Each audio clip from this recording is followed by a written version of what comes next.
Kale. Let's give him a big hand clap.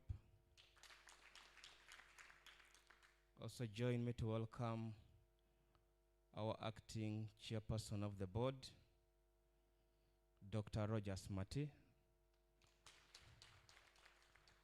On the similar note, I wish to welcome, and in a very special way, our executive director and the chief statistician, Dr. Chris Mukiza.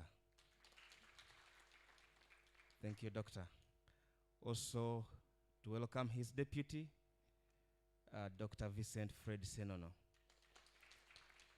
Our chief guest, allow me to recognize some other participants from other institutions, from National Planning Authority, Ministry of Local Government. The chief guest, yes, we recognized him.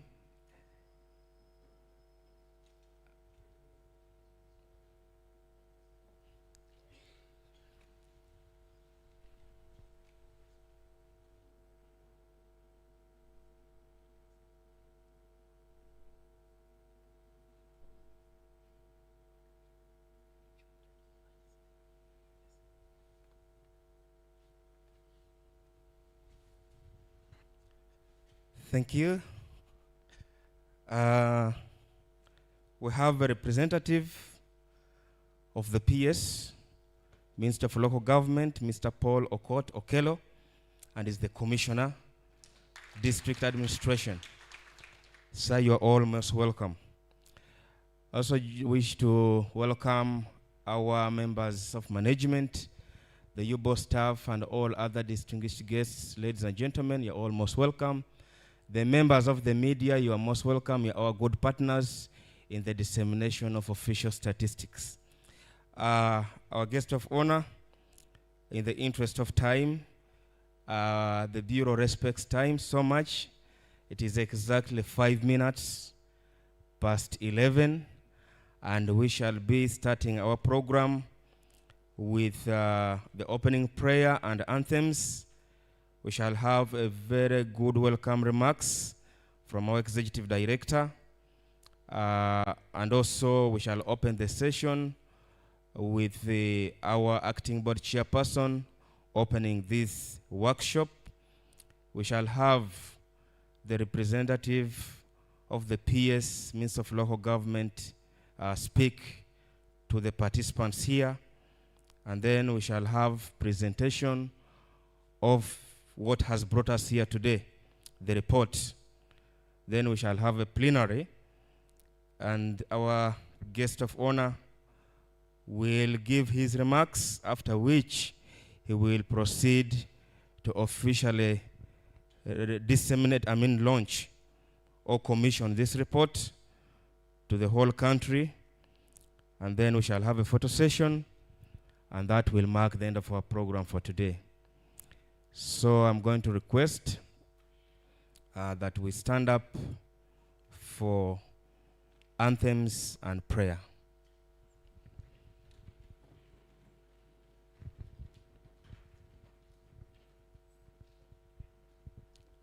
John, you'll help us to lead the anthems.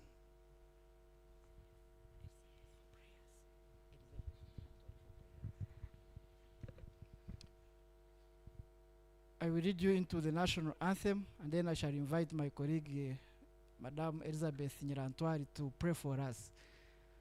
We shall start with the Ugandan anthem, and in Kiswahili. Yes. Uganda, Mungu imarisha, twakupa ujao wetu. Kwa umoja na uhuru tusimame imara.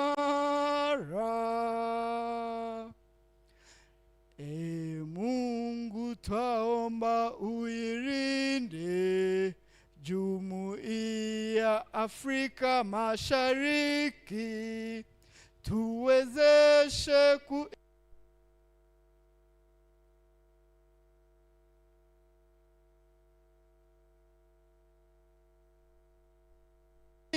yetu sote tuirinde, tuwajibike, tuimarike. Umoja wetu ni nguzo yetu, idumu jumuiya yetu.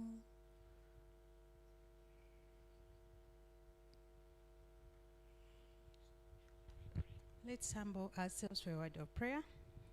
Father in heaven, we want to thank you for this day. We thank you that you've blessed this day with your rain.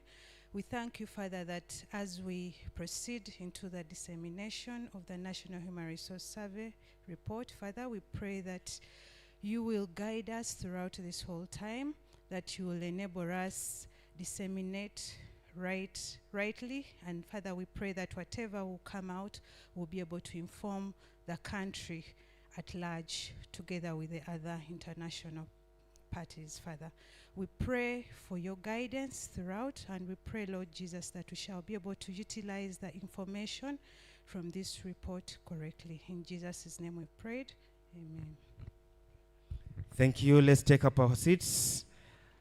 Our guest of honor, just for those who are joining us, we are here to disseminate the National Human Resource Survey Report 23-24. This report has gone through all expert hands, and I believe that the government will make good utilization of the findings that you'll be launching today.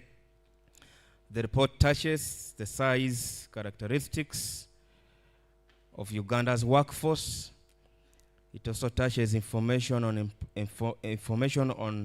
employees and employers' characteristics.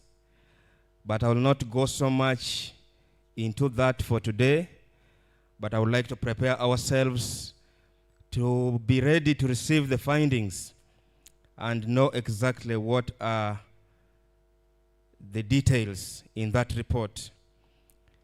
But also, before we proceed, allow me to recognize the representative from Minister of Education and also Minister of Public Service who have joined us in this dissemination workshop.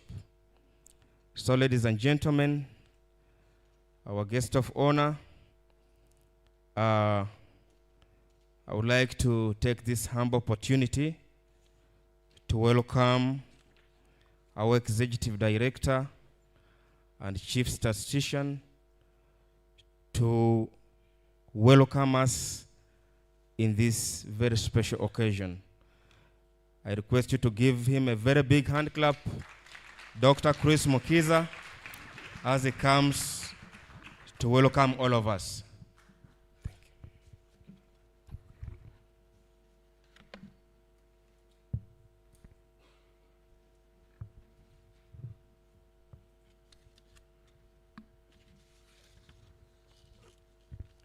Honorable Stephen Ariel Muchitare,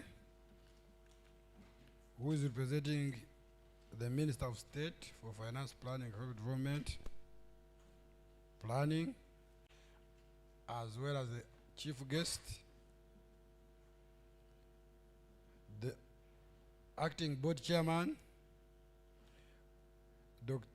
Honorable Dr. Rogers Mate,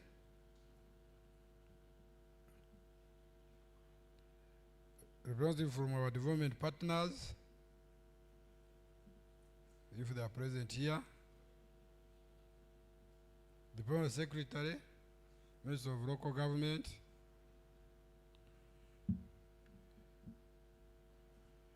honorable members of Parliament who may be present here, representatives from government ministries, departments and agencies, the academia, private sector, civil society organization, the Deputy Executive Director, Uganda Bureau of Statistics, management staff, and the media fraternity and all invited guests. Good morning.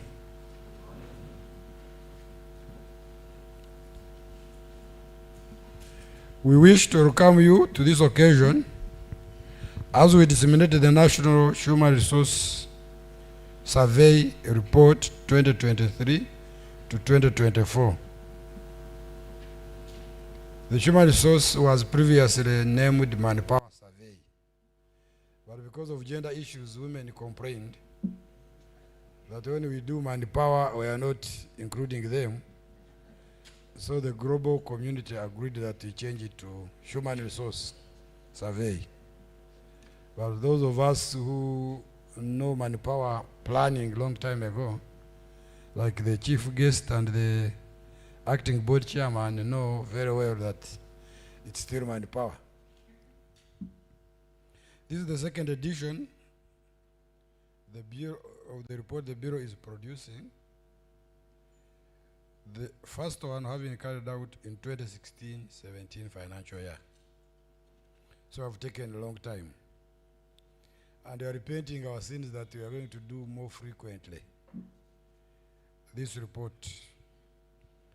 This National Human Resource Survey report will give the country up-to-date statistics on the human resource capacity, the quality of manpower graduating from our training institutions, where the human resource is deployed, skills gaps and job mismatches, job creation, awareness of occupational health and safety in workplace, and a clear picture of employment in informal and formal sector.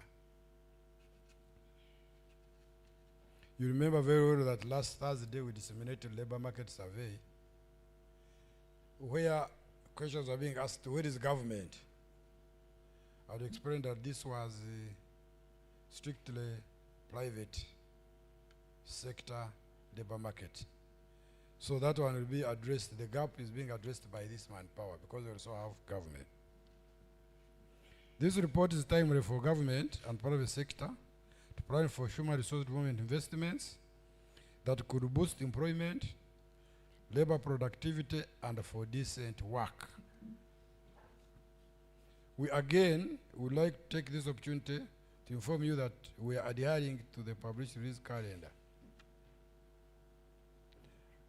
I may remind us that this is the 6th of the series since March. The first one was Uganda Malaria Indicator Survey report. The second one was Orphans and Other Vulnerable Children monograph from census. The third one was Multidimensional Poverty Index report. Again, it was a monograph. The fourth was a community module of the census 2024, which we published on the website. And I've seen the media and the users utilizing the data. And last week was the 5th labor market. In the coming weeks, we shall also be disseminating another bunch of statistical products, notable one being the Uganda Aquaculture Census Report of 2025 on 30th April 2026. So you mark that date, next Thursday, same time.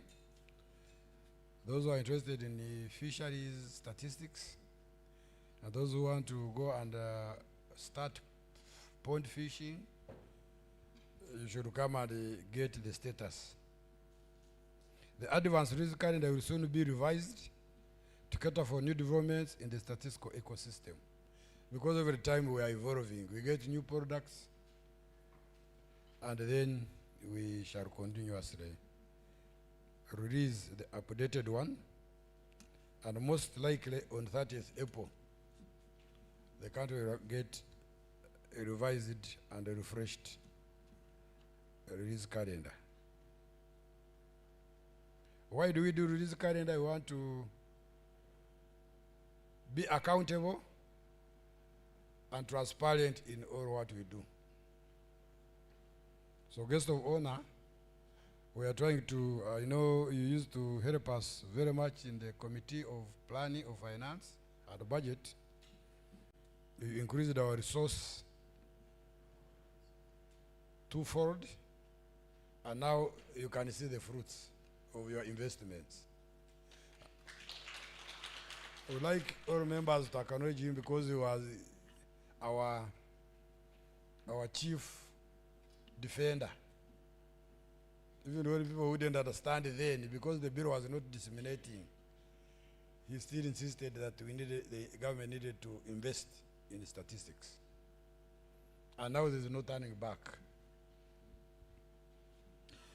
We invite you to join the Bureau in utilizing the data and statistics for evidence-based planning, policy formulation, monitoring projects, programs, development processes, and outcomes. Today, as we disseminate the findings from the National Human Resource Survey Report 2023 to 2024, we encourage all stakeholders to make full use of this and many other reports UBOS has and continues to publish for societal development. With those few remarks, I once again welcome each one of us and wish you nice deliberations.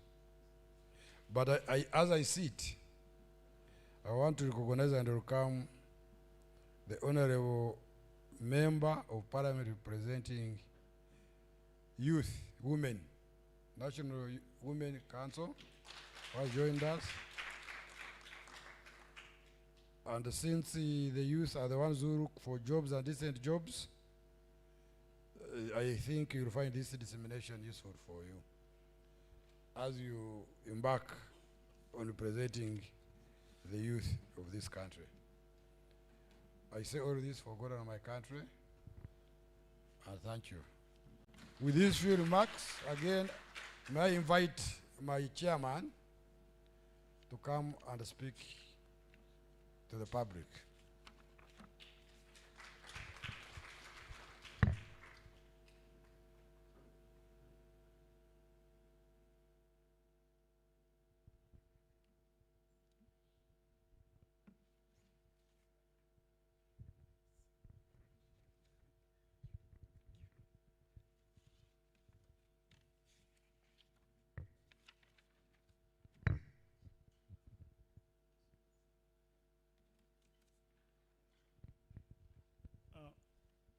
Our guest of honor, Honorable Birawa Mukitale Stephen Adieri, representing the Minister of State for Planning and Economic Development in charge of planning, the Honorable Member of Parliament representing the youth,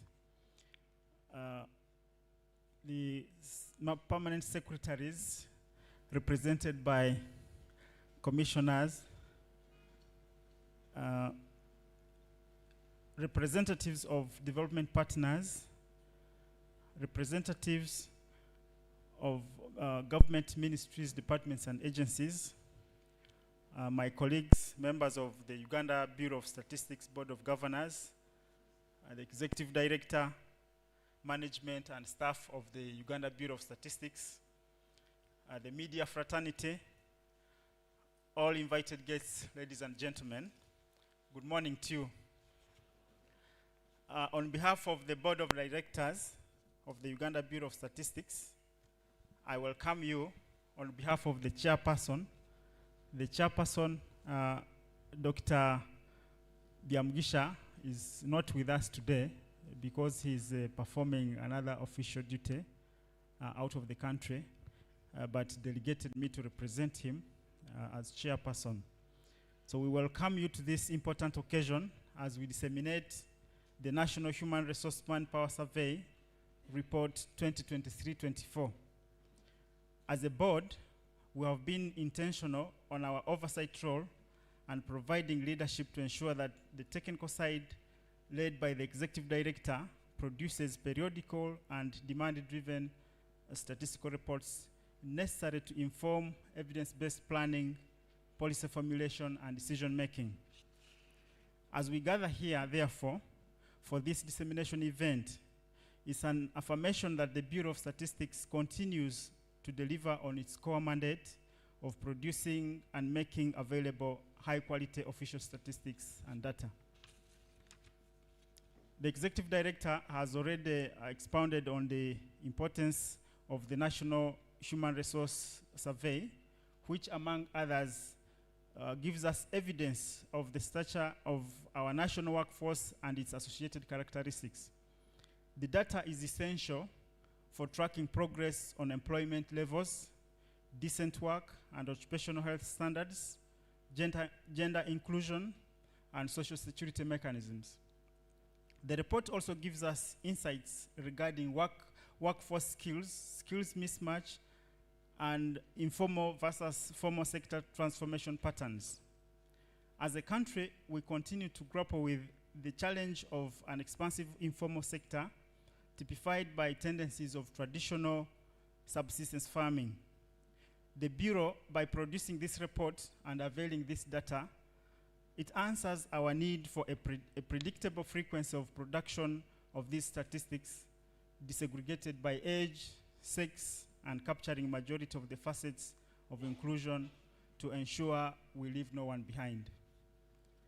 This data will also help us track the achievement on sustainable development goals. And a number of them are aligned to this survey. That is, for instance, SDG 8, which is on decent work and economic growth.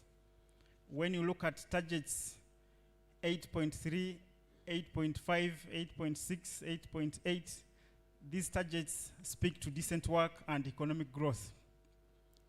In particular, target 8.3 requires us to promote development-oriented policies, entrepreneurship, and formalization of micro, small, and medium-sized enterprises.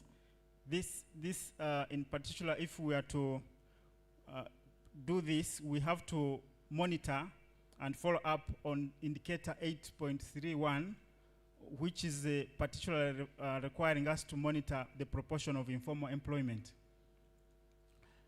Target 8.5, which is on achieving full and productive employment and decent work for all, including young people and persons with disabilities, and equal pay for work of equal value, also is an important one that we have to ensure is achieved. We have target 8.6, which requires us to reduce the proportion of youth not in education, employment, or training. Target 8.8 requires us to protect labor rights and promote safe and secure working environments, and particularly we monitor indicator 8.81 on the fatal and non-fatal injuries. SDG 5, under gender equality, requires us to measure women's participation in the workforce and decision making. When you look at SDG 1 on making sure that there is no poverty, target 1.3 is on implementing social protection systems by, for instance, tackling the challenge of informality of labor, which inhibits compliance and remittance of pension or social sector contributions. Manpower data helps, therefore, identify informal workers lacking access to social security. We can mine this data further, therefore, to support the effective implementation of the National Development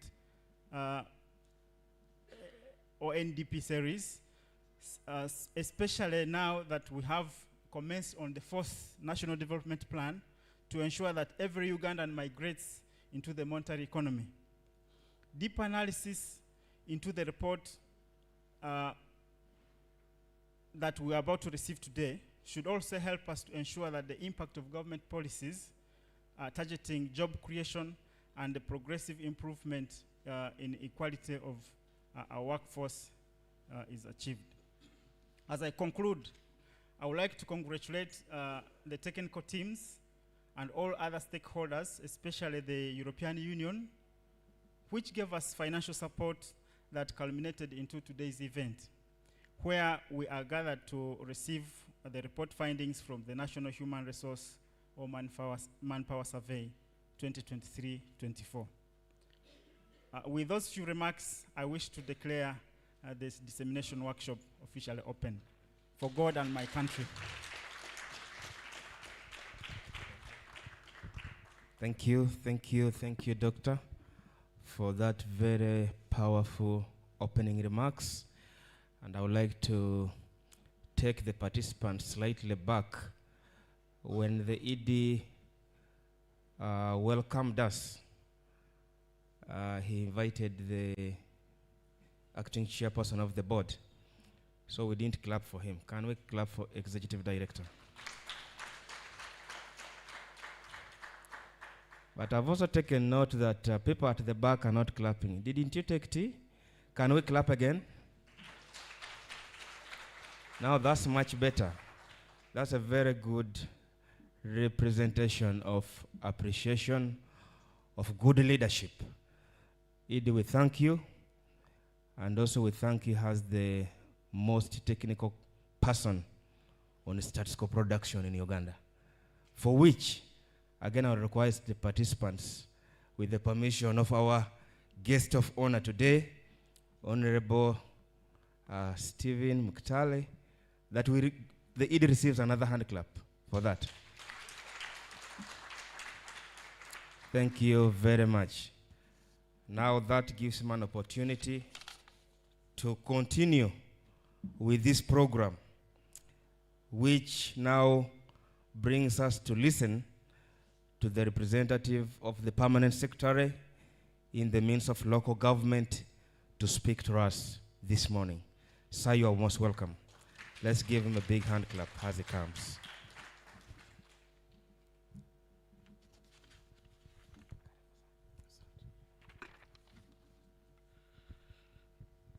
Honorable Stephen, who is representing the Honorable Minister of State for Finance, Planning and Economic Development, Planning, the representative of the board chairperson of the Bureau, the Honorable Member of Parliament representing the youth, the Executive Director and the management team from the Bureau, my colleagues from line ministries, departments and agencies, invited guests, ladies and gentlemen, good morning.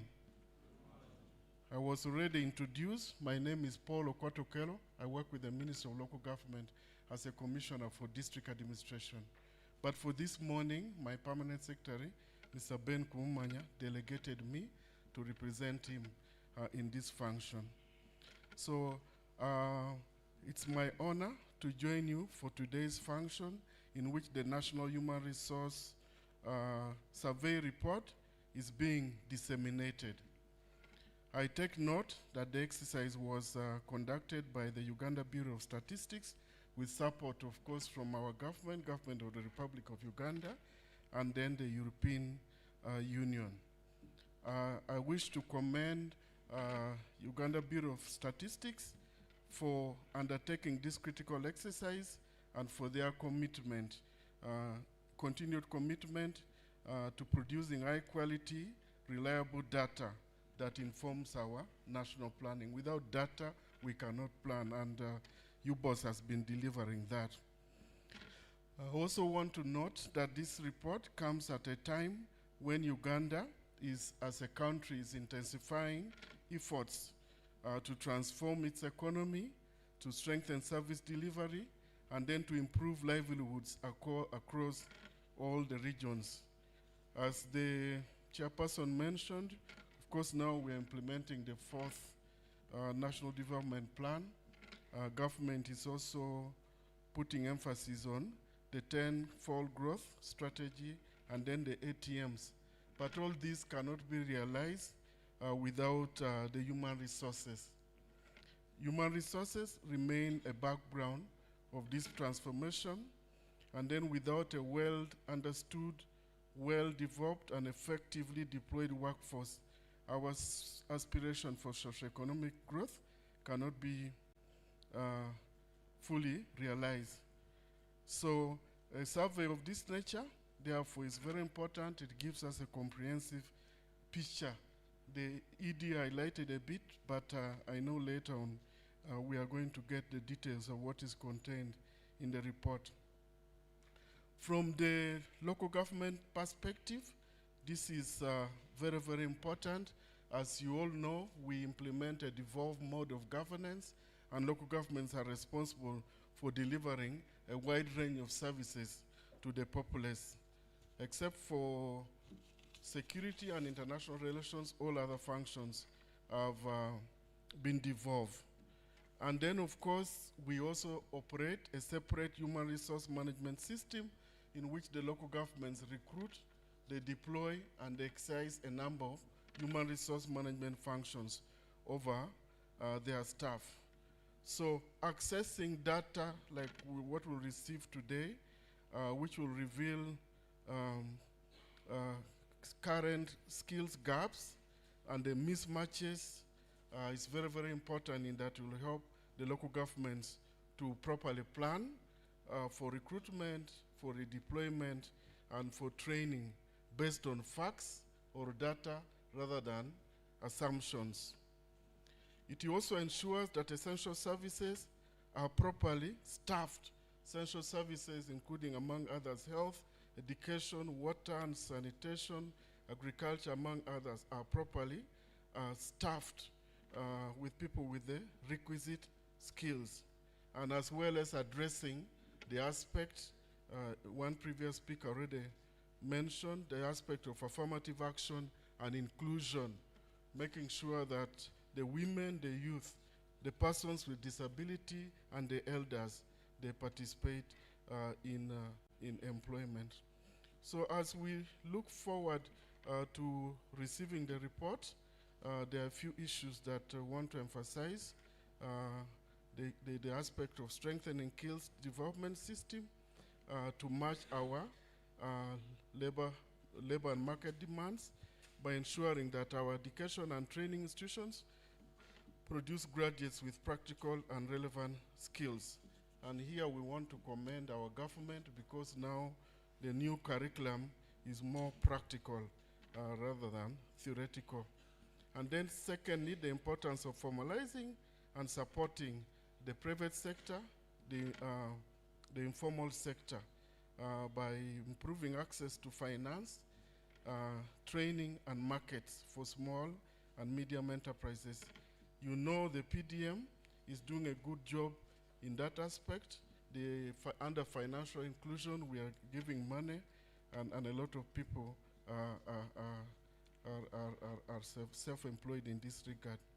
And then thirdly, the aspect of productivity, which of course calls for investment in technology, in innovation, and then of course continuous what? Capacity building. As a Ministry of Local Government, we remain committed to working closely with all our other stakeholders to ensure that the insights from this report are translated into actionable policies and programs. We'll continue to guide the local governments to integrate the findings into their development plans and budgets, particularly addressing the human resource pillar. Want to therefore note the aspect of collaboration, the aspect for partnership among across government, the private sector, development partners in this regard is very, very useful. Like I think ED mentioned, data is useful only when it is what? Utilized. Therefore, urge all stakeholders to actively engage with this report and then use the findings. In conclusion, I wish to thank the Uganda Bureau of Statistics for this milestone that has been attained. And I think it's not wrong for me to ask you to clap for ED and the team. And then also to clap for the government of Republic of Uganda with support from the EU and other development partners in this regard. And of course, I know you didn't work alone. There are many stakeholders that you did interact with.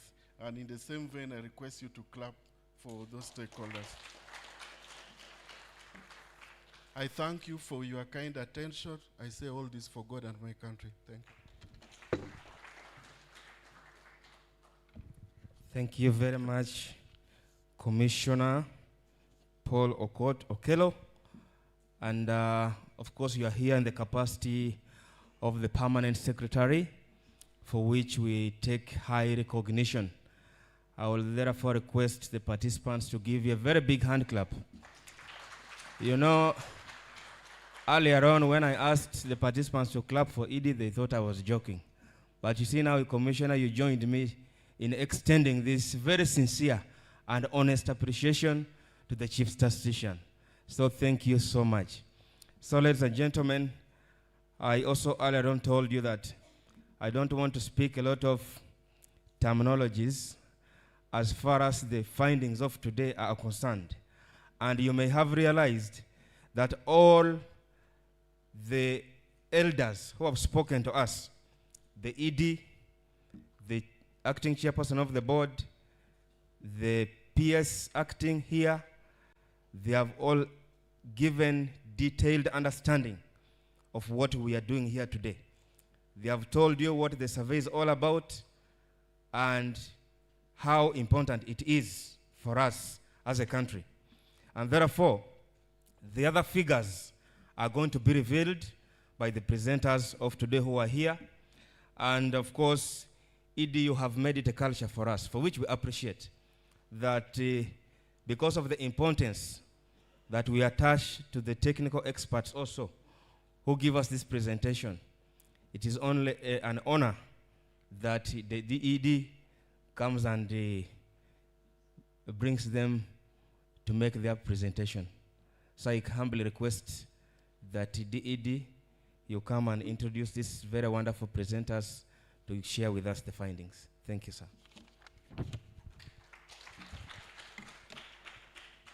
Thank you, Master of Ceremonies.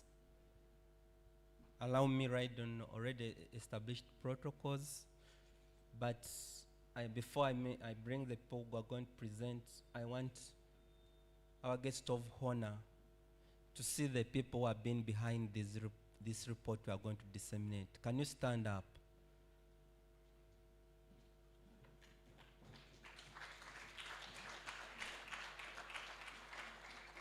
So, guest of honor, if you see any problem, it is not the presenter, it is the whole group. So, on that note, we have two presenters. One is going to present the methodology, and that is rather than Mr. Momin Matovo, is the head of Department for Risks and Compliance Management. He is a senior person in the Bureau in terms of the survey. Before he was transferred, he was in charge of this survey, and he has a wealth of knowledge in agriculture studies. In addition, he was responsible for ensuring the risks which he identified don't arise when we are finalizing the results. Mr. Min Matov, you are welcome. The second presenter is called Dunstan Aguta.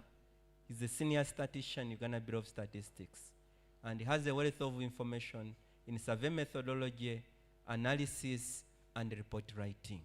So he's going to be able to present the findings. So you are welcome, Mr. Min.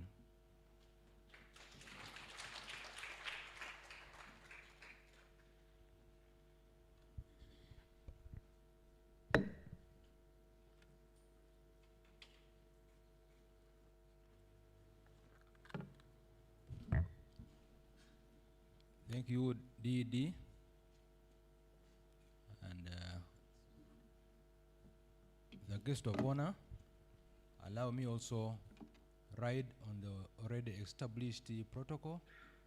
Ladies and gentlemen, good morning.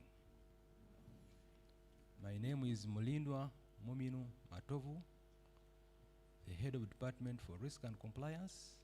For the other details, the DD has already done his part. I'm here to present to you the first session. Like he mentioned, we shall present this, the two of us, and I will be taking you through the methodology for the survey. Like you can see from the first slide, members, I should make a disclaimer that the presentation is by the ED, but I'm not the ED. This is the delegated what? Function. So I'm presenting on behalf of the ED.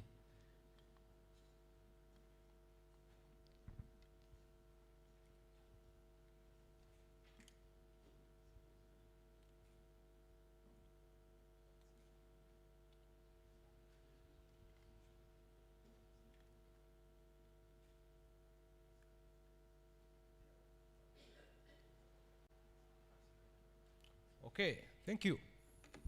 As a way of outline, we shall have our introduction, the objectives, the methodology, the findings, and the summary of our findings.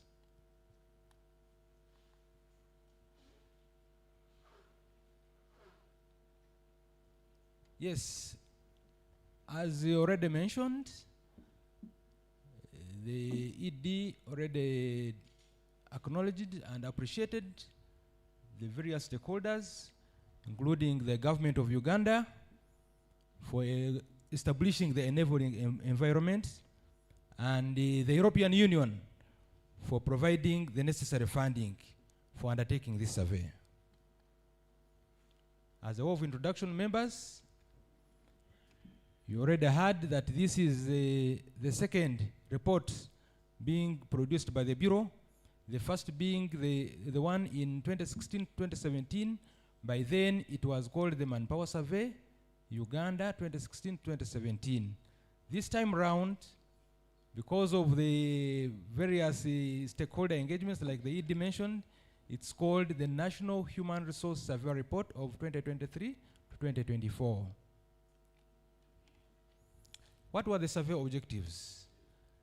It was to provide information on the country's human resource, that is the manpower, the capacity of the manpower, the employment levels, the human resource needs, and the working conditions to inform planning, policy formulation, and decision making at various levels. What were the specific objectives, ladies and gentlemen? The first one is to provide information on the supply of skilled labor from training institutions. That means, as we shall come to see, we covered all training institutions. 2 is provide information on the employment size and employee characteristics. The employment size will include the one from formal and informal. Then generate information on the potential labor demand, because we also collected on what were the projections for the future projections for the labor. Then provide information on the workplace conditions. What are these conditions that in which we operate in? What were the survey process, members? The survey process is the standard one, the statistical value chain, and it included stakeholder consultations. We cannot undertake any survey without engaging our key stakeholders. And I should appreciate the various members of the TWG that are existing in this room. We have quite a number of them, and I'm happy to see a number of you attend this dissemination. And the key among these, we had members from National Planning Authority, chair and the board chair. This was one of the key members of the technical working group. We had the Minister of Finance, Planning and Economic Development. We had representation from the Minister of Gender, Labor and Social Development. We had representation from Minister of Public Service. We had representation from Minister of Local Government, among others. And these stakeholders created the demand and what we need to include in our questionnaires. And the second process was the questionnaire development. After getting the needs, then we started the development of the questionnaire. Then that culminated into the recruitment and training of the field staff. Of course, after having the tools, then we had to go on and do the recruitment and the training on those tools that were developed. Then the data collection was undertaken between February 2024 to March 2025. Then the data processing and analysis, it is quite a rigorous one, because as you collect data, it was collected using the computer-assisted personal interviews, like we shall see later on. Then the report writing, and finally, it is a dissemination that we are undertaking right now. What was the methodology, ladies and gentlemen? The survey comprised of 3 modules, and these were the training, the tertiary training and other certificate awarding institutions. The tertiary institutions include the universities, colleges, and the other certificate awarding institutions. The formal sector, that is both private and public. Then the informal non-household enterprises. In terms of the tertiary training institutions members and the certificate awarding institutions, the frame was a list of tertiary institutions was based on the data from Ministry of Education and the one from National Council of Higher Education, and this was updated with the Uganda Business Register of 2024. The selection criteria, we selected, or we had a total of 1,460 tertiary training and other certificate awarding institutions, and of these, we covered 1,459 institutions because of their nature, they value, and they recognize the importance of some of the data collection processes. That is why we realize that we have not had a response rate of 99.9%. I think we should clap for them. The formal sector, that is the public, that is, those are government, MDAs, and local governments. We targeted a total of 358 MDAs and local governments, and the coverage was 334 MDAs and local governments, putting the response rate at 93%. That is also a good one, members.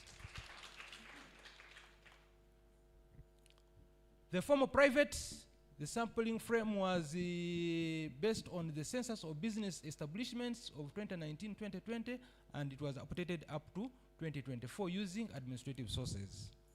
The selection criteria, we had the different bands for the employment size, and we had the 5 to 9 employees. These are regarded as small establishments, and we had a total of 33,000 establishments. In the 10 to 29 employees establishments, we had a total of 29,307 establishments. Then the 30 or more, those are the large establishments, we had a total of 3,802 establishments. Then, of course, we used the one-stage stratified sampling. In the first stage of stratified sampling, establishments were selected using systematic random sampling within the sectors. And what are these sectors, members? These sectors are the ones that are based on the ISIC, the International Standard Industrial Classification of Economic Activities. The formal sector privates, we had a sample of that, and from the other bands that we talked about, we picked 1,345 establishments. Then from the 10 to 29 the one for 10 to 29, we picked 988 establishments, and the ones which had employees of 30 or plus, we picked 1,406 establishments. The sample should be noted. The sample was nationally representative. And of those 3,739 establishments, we managed to cover 3,100 formal establishments. And this gave us a response rate of 83%. That is not so alarming because given the nature of establishments, normally the response rate is always 70 to 75, but you can see that the team worked so hard to collect up to 83%. The informal non-household, the sampling frame was a list of all enumeration areas as depicted from the NPHC 2014. Someone can ask, why did you use 2014 when we have a most recently concluded census of 2024? You saw that from the previous slide that we started data collection in February 2024. And so the preparation processes for 2024, NPHC had not been undertaken. or they were still ongoing. And so the most recent one, the most available one that we could use was the one of 2014. And the sample that was predetermined was 11,460 informal establishments. And these were selected across the 14 statistical subregions. And all districts were grouped in their subregions where EAs were selected. Each of those subregions had EAs to represent it. EAs was selected using population proportion within a subregion. And we listed all the informal establishments from the 764 EAs. Listing had to take place to update the existing establishments. That is the informal establishments. And we sampled from the 764 EAs, we were sampling 15 establishments per EA. And that is the second stage of sampling. Remember the first stage, we sampled 764 EAs. The second stage, we are sampling 15 establishments per EA. And that is a summary of how I've been talking about, the 764 EAs culminating into 11,460 establishments, that is 15 establishments per EA. And here, we managed to cover, out of the 11,000, we managed to cover 10,692 establishments. The response rate was at 93%. Ladies and gentlemen, allow me call on the next presenter, who is none other than Dansan Aguta, to take us through the finding. Thank you so much.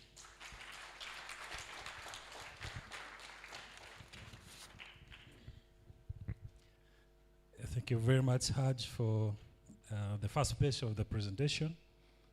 I've already been introduced. Dansan Aguta, I'm a senior statistician in Department of Methodology. My presentation is going to touch around 4 broad areas. The first is the supply side, where we'll be looking at the human resources we are talking about, where are they coming from, and how many are they. The second part, we'll look at the total human resource that is employed, both formal and informal sectors. Then we'll look at also the working environment, where our human resources are working in. I'll start with the tertiary institutions. A lot has been said about already tertiary institutions, and I'll not dwell so much on it. The first slide tells us the distribution of tertiary institutions by ownership. We see that in the training institutions where our human resources are produced, the bulk of the enrollment is in the private establishments. And we are talking about more than twice what is in the government. If you unpack the total enrollment that we have in the institutions, we see that in terms of number, the vocational and technical colleges are the largest. But as we shall see in the next slides, in terms of the total number of human resource enrolled, it is the universities. So this puts us into perspective in terms of the distribution of the different training institutions. So as I said, technical and vocational colleges are the largest in number, followed by colleges of commerce and business studies.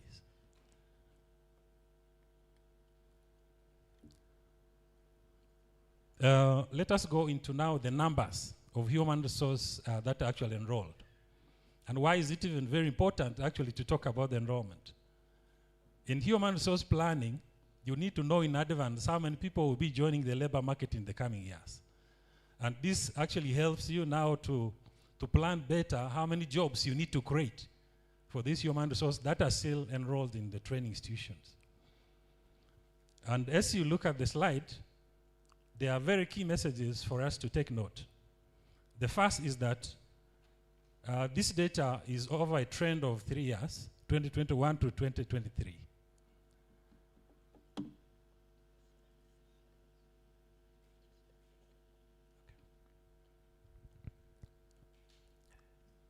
So in 2023, we see that the total enrollment in the institutions is 484,746. And the trend has been increasing over the years. That's the key message we have in that presentation. And also we see that the enrollment of learners is more in the private sector compared with the public sector. If we do the disaggregation of total enrollment by sex, we see an instance of affirmative action confirmed in the findings. There's slightly more enrollment of female learners compared with the male learners over the years.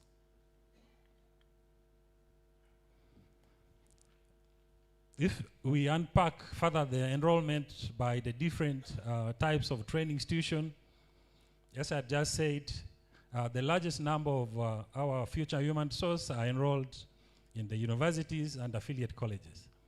Affiliate colleges are other degree awarding institutions like UMI, which under their act in the category.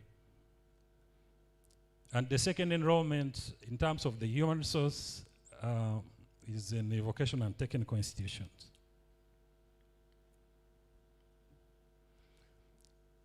We also decided to pick alone the universities and see how different the situation is, and we disaggregated this information by sex.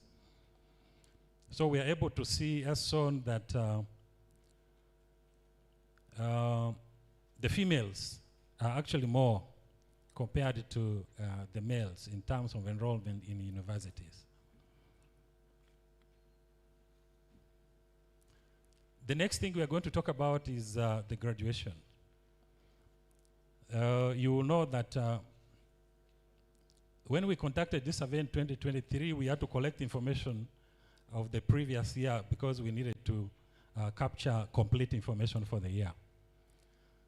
So in terms of the numbers that have been graduating over the years, we see that the trend has been increasing, as we are seeing on the graph.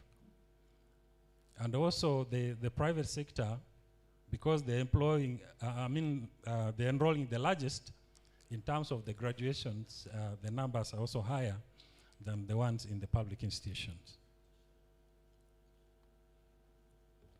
If we unpack further the graduation by the sex of the graduates, it further confirms the affirmative action that I was talking about, that we have more number of females compared to males that are graduating in the training institutions.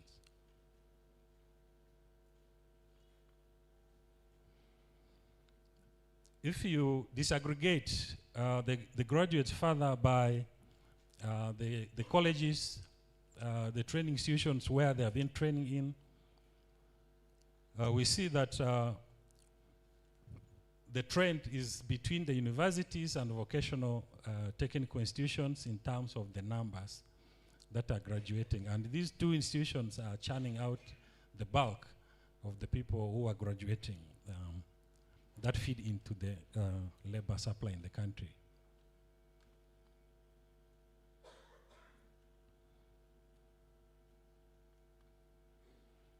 Allow me go to now the employed human resource.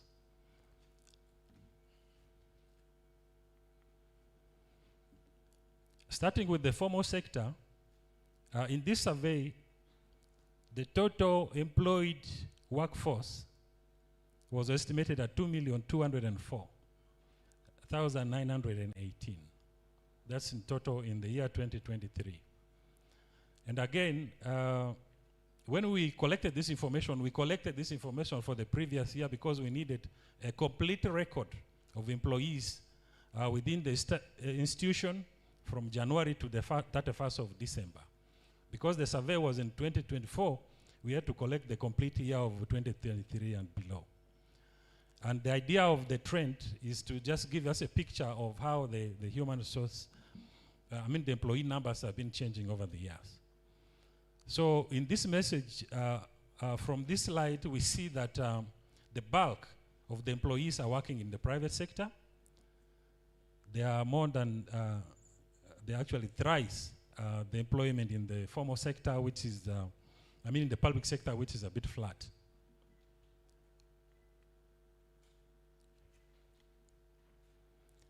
In terms of numbers, if you disaggregate by the sectors my colleague talked about, we see the bulk of our employed population is in education sector, trade, manufacturing, financial and investment, insurance services sector. If you unpack further this employment in the formal sector by sex,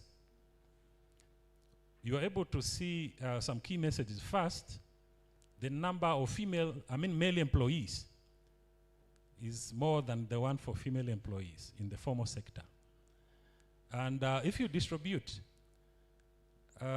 these employees by the categories, the largest portion are the professionals. Professionals are the officers, seniors, and principals. Managers are few.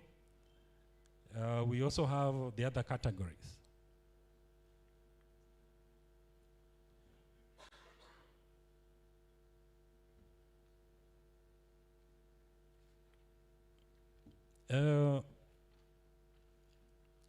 In this survey, we categorize all the employees into 3 categories. The first category are the permanent in the sense of the one we know, permanent until retirement. We also had fixed term. Fixed term are contractor employees, but the period is 3 months and above. And we also had the casual. Casual are temporary employments of less than 3 months. So when you put the numbers into perspective, the majority of our workforce employed is in the fixed term. They have contracts of 3 months and above. And we see also casual workers in the least category in terms of numbers. If you unpack this employed population in terms of sex, the age group and ownership, we are able to see that the 31 to 64 age category constitute the largest proportion of our workforce, and that's followed by the 18 to 30, which are the youth. Something also important to note is that we also had an age category of 14 to 17 years. In the private sector, we are able to see 0.5% of the employees actually being that age category. In government, we see 0 because it shows that government actually adheres to the laws of not recruiting youth. Children in the workforce.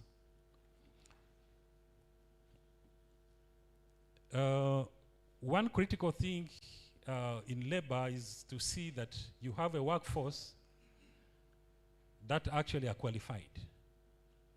And in this survey, we keep on monitoring issues of skills mismatch, education mismatch, and so on.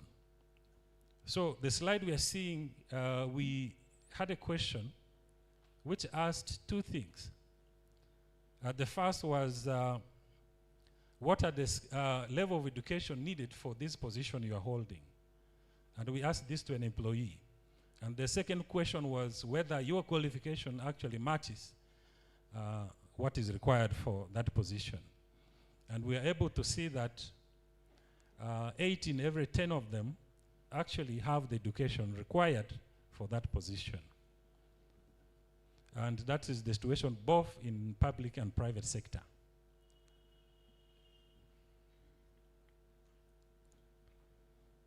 Now, if we disaggregate further that match by the different occupation categories, we do not see much difference in those who are in management positions, professionals, and technicians and associate professionals. We see at least 9 in every 10 of them actually have the education which is needed for the positions that they are currently holding. And that is the case both in public and private sector.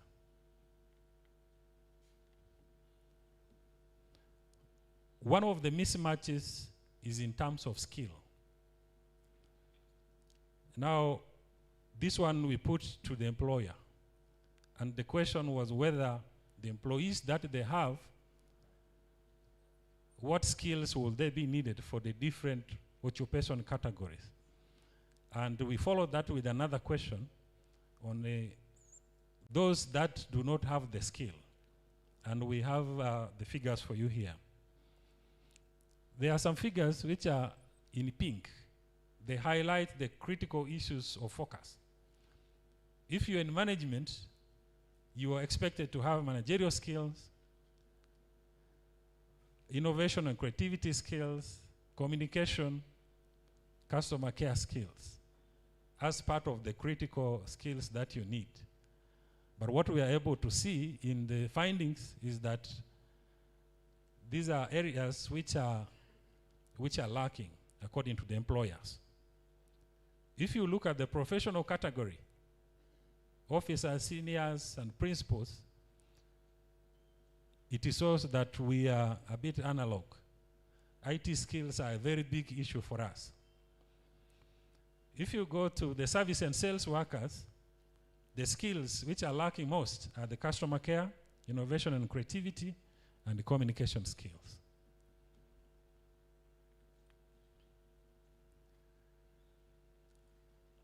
When we got these results, we had to put it into perspective in terms of what does this actually mean.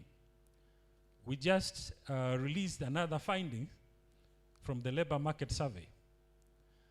And we put these two data sets together with the human resource to understand what do these trends mean for us in terms of employment. In the labor force, in labor market survey, we disseminated the total employed population in the private sector.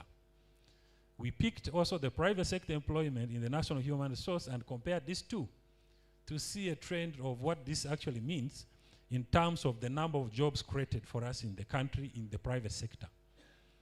So we are able to see that between the year 2023 and 2025, we have a total of 618,503 new jobs created by the private sector.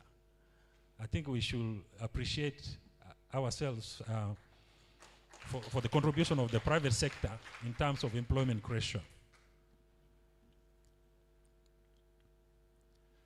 Now we go into the work environment where these people have been working, the employed workforce. In the work environment, the previous presenters talked about the issue of safe working conditions, observance of employment laws, and so on in different places of work. So in the National Human Resource Survey, we continue to track the adherence of workplaces in observing these different policies which guide the safety of working environment. I will start with the occupational health and safety policy. So we are able to see in this slide that that safety, having policy on safety of employees is increasing over time. If you compare 2016-17 with the current, we are able to see an increase from 19% to 53%, which is an indication that the workplaces are actually adhering to employment policies on the safety of workers.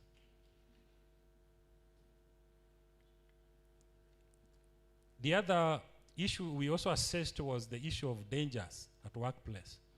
And we asked employees whether their employers actually informed them of potential dangers which are at workplace. And the findings tell us 26% of employers actually informed their employees of dangers which they might face at places of work. To have dangers is one thing, but the other critical thing is to have control measures which mitigate the danger. So we also followed it up whether there were actually control measures in place which actually help mitigate these measures. And the results are overwhelming. 9 in every 10 actually saw that there are measures in place to mitigate dangers which the employees may experience.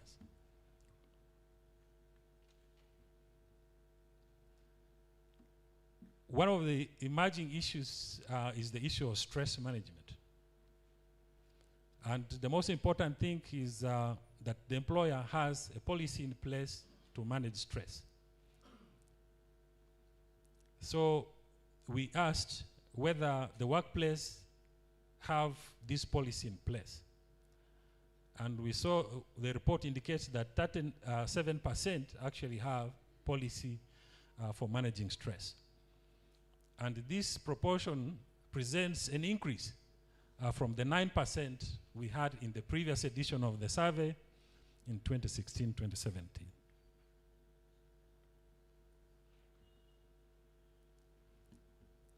Another critical issue at workplace is the issue of sexual harassment. And the question here was whether the employer has measures to combat issues of sexual harassment. And 7 in every 10 reported that actually they have control measures to control for issues of sexual harassment. The other critical policy also that we monitored is the policy on gender. And if you look at the 2 survey years, the proportion of institutions having gender policy in place is increasing. We are talking about 47% increase over the survey period. We are seeing that the public sector is adhering more into this policy compared with the private sector.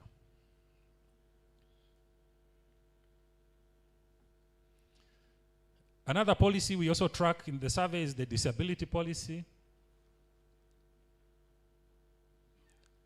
The proportion of establishments which have disability policy in place were 32%.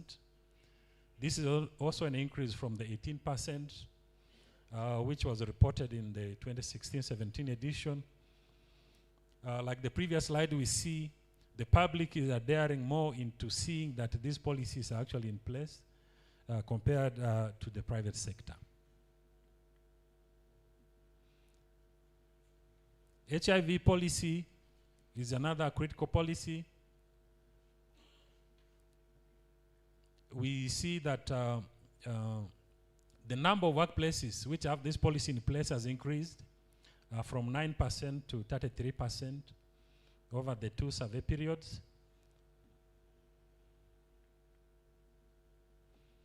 Use of ICT is one critical element which workplaces are to impress in the digital economy.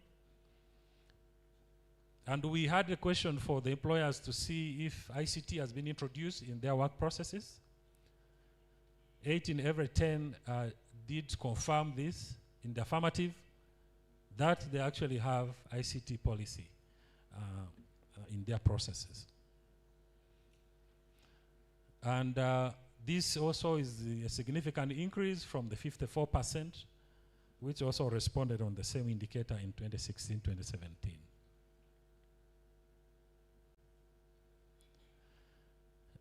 The next is about membership to labor unions.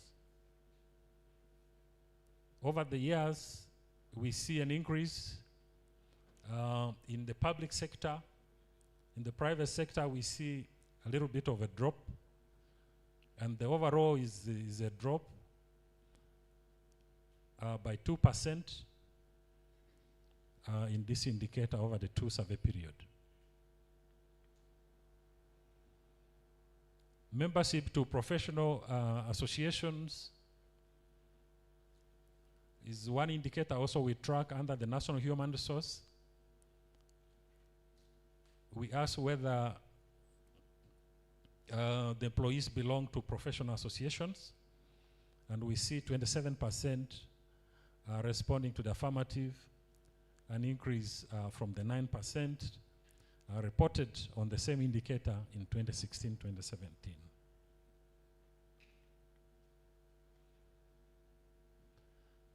One of the decent working conditions is ensuring that employees get benefits, social security, paid leave, and other benefits. So in this survey, we also track this indicator, whether the employer actually contributes regularly to social security for the employee. And we see the proportion has increased overall from 27% to 53% over the 2 survey periods.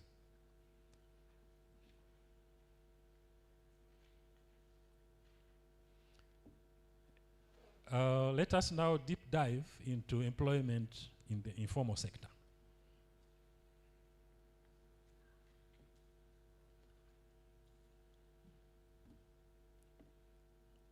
In the informal sector, we see that informal sector employs the largest proportion of the workforce, and the total is 7 million.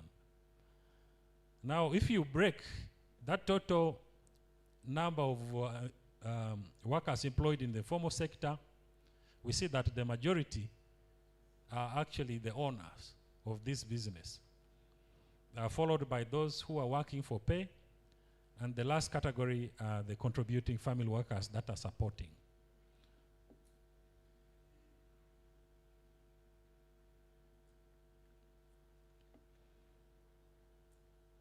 Now, if you unpack this 7.1 million employment in the formal sector by sex, we see that the females are more in the informal sector compared to the males. And this is a reversal from what we saw in the formal sector, where males were more than the females.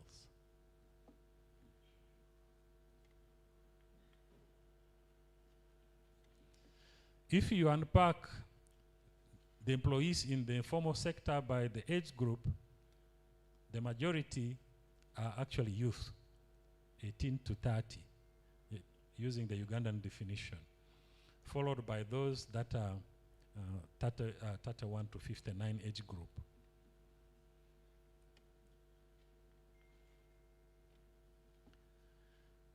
If you unpack the informal sector employment by education level, we see that the majority of the workforce in the informal sector actually have primary education, followed by secondary education.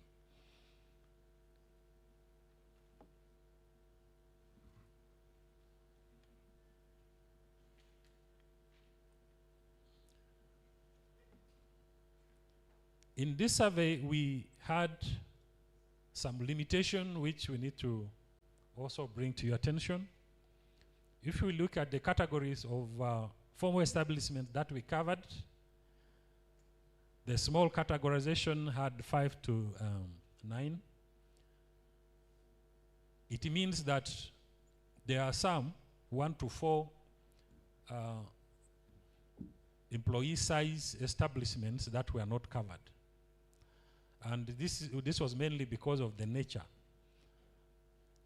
So we have a specialized study which will then actually study that very age group, the categorization of businesses which have 1 to 4 employees.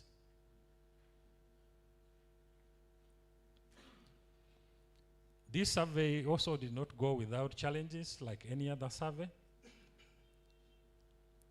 Response from establishments towards data collection activity is still an issue. In our survey protocol, we encourage visiting the same establishment 3 times, and we called it callbacks. For the first time, if you go, you do not find them, you come back again, and you do that for 3 times. There are some establishments that we are not so sure whether they should give us this information, and they ask for assurance. So what we did was to sign a non-disclosure agreement with them that if they provide this information for us, we shall not use it for tax purpose or any other thing, which also worked. Then the other challenge we have is incomplete returns from respondents, which we address through validation visits for the affected establishments. Ladies and gentlemen, in summary,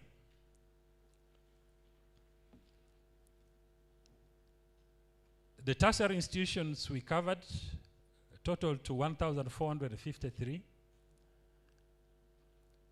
Majority are in the private sector, that's 1,010, and the rest are in the public sector. In terms of enrollment, we see that enrollment increased over the period 2021 to 2023 from 364,617 to 484,746. Also, the number of those that graduate also increased over the same period from 182,065 to 241,293. In terms of employment, the total employment in this survey was estimated at 2.2 million in the year 2023. And majority are males, 1,332,000, 1,326,825, and females accounted for the rest. We also see that the proportion of workplaces with safety measures has increased since the 2016-17 edition from 19% to the current 53%. We also see that informal sector employs 7.1 million employees, and in this sector, the majority are actually female compared to males. I thank you very much for listening. Thank you very much.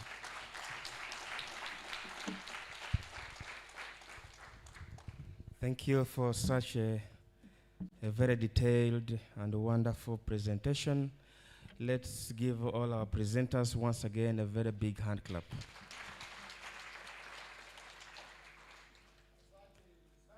Asante sana. Nyongeza tena. You see, that has come from our ED. Well done, team, well done. Meaning that the executive director is very happy. Thank you so much, ED. You realize there are a number of variables that were examined, a number of technical terminologies. Ladies and gentlemen, did you hear a word like International Standard of Industrial Classification? Did you hear that? It came somewhere.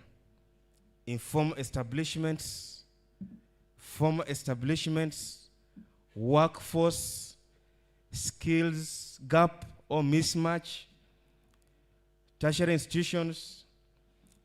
Did you also hear that we have 14 statistical sub-regions, dear participants? Yes, 14 statistical sub-regions. So surveys, when we are conducting them, we cover all these places.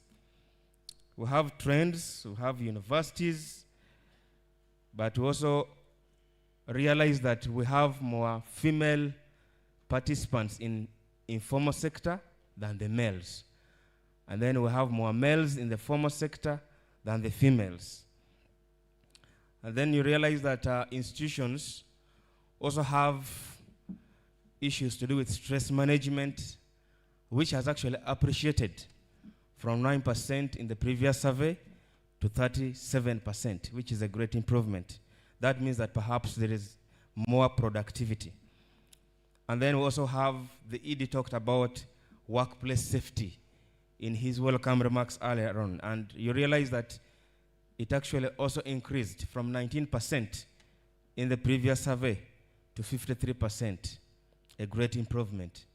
So ladies and gentlemen, dear guest of honor, would like to inform you that we have a number of participants, not only these ones who are seated here, but the Bureau appreciates technological advancement, and we have been live on our YouTube channel and the Zoom we have been running, and the members have been following all the conversation that is taking place here in this conference hall. So we have full representation of participants from not only Uganda, not only East Africa, North Africa, but across the world. And this is because of the importance that people attach to statistics in the planning and development processes. Now, you know, the Bureau deals with numbers, but dear participants and distinguished guests, ladies and gentlemen, did you realize or did you know that when you are writing these figures from 1 to 999, the letter A in the alphabet does not appear anywhere? Did you know that? Okay, you will cross-check. But you will realize that when you're writing 1 in words, 1, 2, 3, up to 999, the letter A doesn't appear anywhere. It starts to appear when you enter the word 1000. So that is also how we understand figures and the numbers. Are we together? Thank you. Thank you very much. Thank you very much. DED is clapping. Now, can we all clap? Can we all clap? So next time, just know that the letter A in the alphabet doesn't appear anywhere as you write words 1, 2, 3, up to 900, up to 1,000. Actually, up to 999. You'll only find it when now you start 1,000, 1,001, 1,000, whatever, and you continue there. So thank you, our guest of honor, for gracing this very important function as we disseminate and give to the whole country the findings from the Uganda National Human Resource Survey, also called the Manpower, and it explained as to why the Manpower name is into brackets. So this is very important for us to appreciate and understand going forward. So we are going to have a session of plenary, and we expect all the participants to participate by trying to share views into the presentation that has already been given to us. You can share your comments. We shall request you humbly to keep it short, brief, and also tell us which institution you come from so that the chief guest, the chairperson of the board, the ED, the PS representative, local government, our DED, and all the members here can understand who we are interacting with physically. Again, I wish to join my ED to welcome all of you and recognize the presence of the National Female Youth who's here, Mercy Kanyesige, Honorable Elect. You're most welcome, and thank you for joining us. And also all the other members and participants who joined us later after we recognize all the other persons who were here present. Please just know that we recognize your presence. If I've not gotten the list of your participation, we highly appreciate you coming to listen to these findings, and we believe you will make very good use of these statistics. So we are going to move the microphone. I'll request my colleague John to move the microphone to the audience so that we can pick your views on today's dissemination. Thank you so much.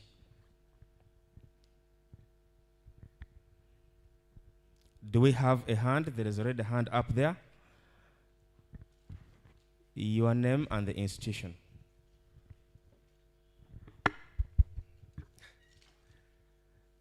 Thank you. UK Edward Colin from UBC. Now, in his opening remarks, the board chair, I recall, having identified that we still have a problem of a big informal sector. And I expected the survey maybe to have some recommendations on how to address this gap. How can we formalize from informal to formal? Then two, if you still have your slides there, my attention has been drawn on slide 21. Maybe if it can be replayed back, I don't know whether it is still far.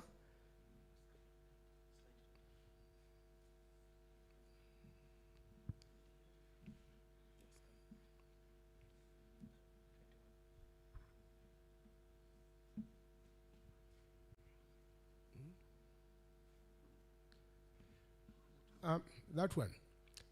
Enrollment in tertiary training and other certificate awarding institutions by sex. And the red indicates female. So I want to ascertain whether what I'm seeing there is the real truth. That whether females now are more in tertiary institutions than males. Maybe if we can have that for our record. Yeah, thank you. Thank you. Any other hand?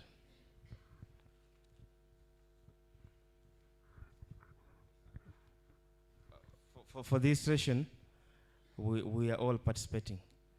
This is a moment for us to share and speak out our views. If there is no hand, I will hand over this microphone to the Executive Director to guide this session more appropriately. Thank you so much. Thank you, Didakas. I'm surprised you have got only one question. Okay, two questions from UBC. I thought I would get much more. Or members are still thinking about questions. Well, the fact of the matter is females are more in these tertiary institutions. And maybe the policy of 1.5, is it still existing? Affirmative action spurred their participation.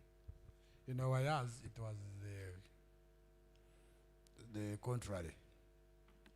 Now, informal sector, it's easier said than done that informal sector is a problem, and the government should put a lot of effort to formalize. You can see the numbers. Informal sector employs 7 million.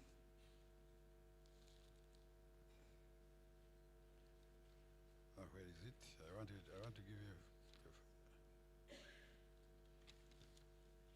7,183,414 informal sector. When you compare to formal,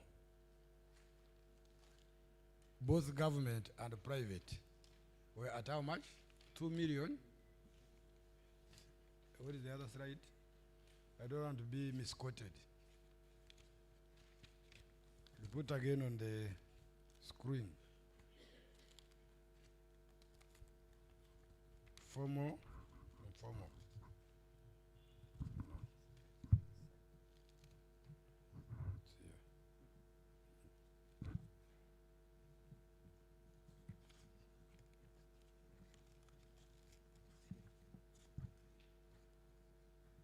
Yes. 2,204,918. So you can see the difference. And you may actually find some members in 2 million are also in 7. You are doing something informally at home, yet you are in government. So I think what matters most now is for these workplace policies. How does government and as private sector incentivize households or non-households that are informal sector to give decent work to those people involved? Otherwise, if you close them, you have a problem of unemployment again. The 7 million will not be.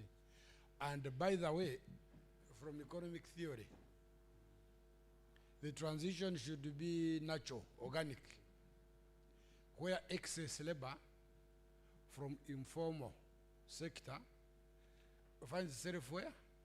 Into formal. And when it finds itself in formal, it goes into industry and services. And why do we call it excess? When they are now in informal sector, they gain skills, they gain more liquidity, and translate into these non-traditional economic activities to more formal. Even if they don't move, but they formalize by doing, maybe adding value, registering, start paying tax, and so forth. So I want to argue with the planners here, because the gurus are here, the executive director and the vice chairman of the board, NPA, that let's put in place mechanisms to ensure that these informal employees are empowered to organically graduate. And by the way, I also want to argue that these 7 million earn, and they consume, they pay tax somehow. They buy water, they buy salt, they go in vehicles which have taken fuel that has, which fuel has paid some tax. So they still matter. The only issue is to ensure that we give them decent working conditions. That's what I can see.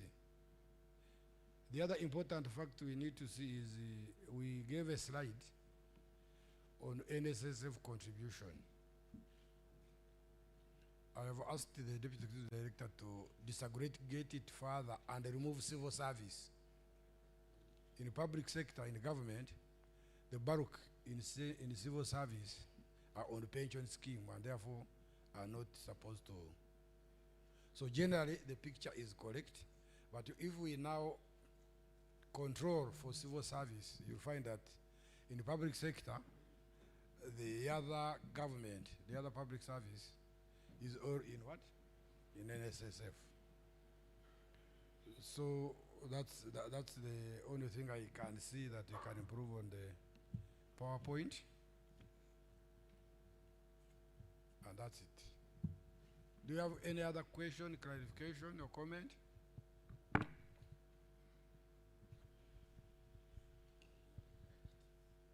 Or you wanted to close? Thank you very much. My name is Pedro Raymond. I work with Ministry of Education and Sports, representing the PS. I was looking at some data under the employment in formal establishments at 31 and 32. I was trying to compare the figures. I don't know whether these are in-post numbers of employees, because in 31 we are looking at an aggregation of male and female. If we looked at, let's take an example of professionals, the numbers seem not to tally with the numbers in the next page of 32. If at all we are looking at numbers of employees aggregated under male and female, and the number of employees in public and private, I thought these figures should be rhyming. Maybe some clarification on that. And then I don't know whether this survey also captured existing staffing gaps or existing vacancies in terms of numbers. I think I saw percentages, but in terms of numbers, so that we can be in position to provide information for purposes to inform decisions in ensuring that these staffing gaps are filled. Thank you. Can we first see his slide where he's saying the numbers are not adding? Female, male, and then slide. I think my thing here doesn't have one slide. So is it that one you're talking about? 31? Uh-huh. Yeah, I wanted to seek clarification on the numbers because I thought what appears in this graph under professionals should tally with the one that appears in the next one. Because here we have aggregated the numbers of employees, male and female, and I Yes. thought under professionals, the total we get here should be aligned to what we are providing as the total numbers of staff in both public and private. Unless if my mathematics is not okay. Thank you. Can we check? Let's check it. Let's check and see. The other question? You had another question? Okay. Yes. So, my name is Richard Jabo from the Ministry of Finance, Planning and Economic Development. Just to report, we were part of the technical working group, which Triple M was talking about. So from the findings, mine are just observations and implications, because in Edie's remarks he mentioned that these findings will be used in policy formulation and evidence-based planning and budgeting and so on and so forth. I see three implications here. Number one, we say that between 2023 and 2025, the private sector created 618,000 jobs, which means on average in those 2 years, we are creating about 310,000 jobs. And when you look at the NDP4, it tells us we are supposed to create on average every year 880,000 jobs. So that means the pace of job creation in the private sector is much slower than our aspirations in NDP4. So that the implication therefore is we need to find new mechanisms of supporting the private sector to create jobs at a faster rate than what we have been seeing at the moment. The second implication which I see is that when you look at the numbers, even when you control for NSSF contributions, you'll notice that the size of the NSSF register and the payee register, they are almost at par, about 2.4 million registered, but the people who are active in terms of contributions, whether they are from the public sector or from the private sector, it's about 800,000 on both. So that means there's a huge gap of about 1.6 million people who, though they are registered, but their contributions are not seen, even on in terms of payee. So there's something there that is missing that we need to investigate further. And then that has implications on our domestic resource mobilization strategy, which further means it has implications on our debt servicing, debt procurement, and so on and so forth. Overall macroeconomic management. So these findings are very timely, and they're going to give us greater insights into how we look into these things. Finally, Chair, what I want to mention is that the size of the informal sector, I think this is now something that we'll need to look into the effectiveness of existing policies and strategies of government. Why is it that we see the informal sector keeps growing? We wanted to reduce this in NDP4 to 45%. Then we set a target of 54.8% in NDP3 to 45%. Then we reduced the target now in NDP4 to 41.2. Are we still on track? We need to do an evaluation. Are we going to be on track to reduce the size of the informal sector, its contribution to the economy, to 41.2%? So these are policy implications that I can easily pick from the findings. Thank you.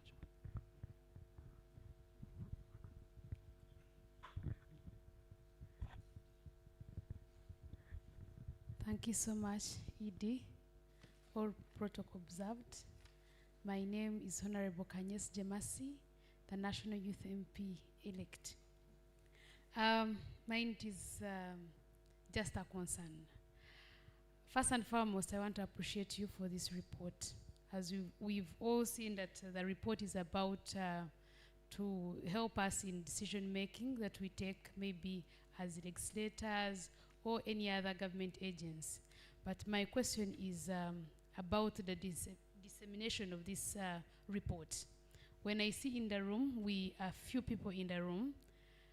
My request to you, boss, is to see every legislator, to make sure that we disseminate this report so that every legislator at least has a report. I know it is their responsibility, but people are a bit engaged. But if you can make sure that they get it, it will be perfect. Then also, not only to the legislators, to all the ministries in Uganda, that whatever they are doing, even in the local government, in the district, they have this report, it will guide them to make the right decision.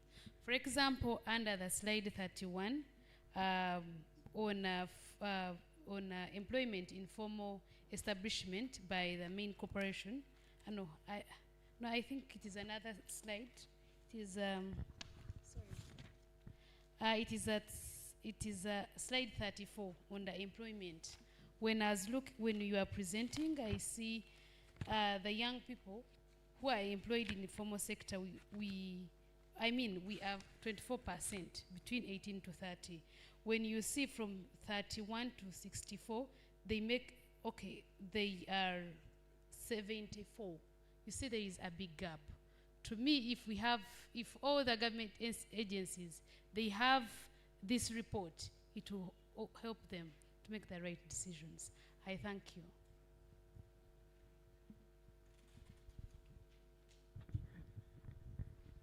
Yes, I will start with the Honorable. We shall, as much as possible, communicate these findings. What I have done is disseminating, publishing. We are going to put this report on website. We also have a portal, dissemination portal, because we are also promoting the sustainable development, environment protection. So it will be available. But also, our communication experts are going around the country, in the regions, to communicate the reports we have already submitted. For parliamentarians, we actually give them the reports. We also meet the committee responsible for us, finance, planning, development, budget committee and economy jointly in a retreat where you communicate all of these. But also we submit to the clerk the reports that we have produced. So you are right. The main problem we have as statisticians, and what we always say, is we know how to produce, we disseminate, and end there. As to whether the plant germinates, as whether it fell on a rock, or in a desert where we need to be spraying water, irrigating so that people uptake, is a different matter. And that's why we have our friends here in the media who also digest and propagate the information further. But your concern is actually correct. Now, on the age, employees in formal establishment by age and ownership, for government, you can't now argue with them because the child policy cannot allow them to employ those under 18. Now, from 18 to 30, as you can see, the numbers are actually few in formal establishment, and especially in government. Because when I enter a job at 23, 24, the positions are fixed in public service, in the government. So until when this person is promoted to create the other job, then it is a problem. Now these other youth should stop looking at the government as the main employer. The formal sector is doing wonders. But if they want to come and be white collar, they will wait for longer. But they also know, during our time, there are people who would wait and get a vacancy in the Bank of Uganda. If it's not Bank of Uganda, they will not apply. So they will take long to be absorbed. They will say, let me wait for Bank of Uganda. That time UBOS was not there. If UBOS was there, many of them would wait for UBOS because UBOS is the best employer these days. Why I know that is when I advertise even for one position, I get more than 10,000 applicants. But others may advertise and they don't get any. Somebody, there you can't go. Workplace conditions not good. So the problem of the graduating graduates is the stickiness of vacancies in the public sector because they have rigid structures. For the bureau, we absorb them because we have projects that run 3 months, 6 months, 1 year, like that, so they come. But the other traditional civil service is fixed until somebody is promoted or resigns, which is very rare. The young ones don't die. So there is a problem. But in these new informal establishments, and we have seen they are creating more jobs by new activities coming, by these establishment of industrial parks and so forth, going into formal construction and so forth will help address this problem. Now for my friend of finance, you are right. For us, we give you data to look at the policy implication. I don't want to do a policy implication and start saying, but when did this man become an economist? Minister of Finance, private sector, academicians, policy implications are very many here. Please utilize the data and see whether what you have promised to do in the plan can be achieved given the condition where even those informal and in public service may not be remitting pay as you earn URA. So it is a compliance issue. But why I wanted to control for civil service that since they are not legal until when the pension, has the Pension Act commenced, the policy, where you are also going to be subscribing? So when it does, next financial year then, we shall see the new ones coming, entering in the social, into this provident fund contribution. But we are going to check your numbers and see whether the addition is wrong or whether there's a problem and address it. He's already at it. Thank you very much. Now I have taken over your job. You can sit until when I finish. With those responses, I have a singular honor to invite the guest of honor to make his remarks, and after that, we'll launch the report. Honorable Mukitari.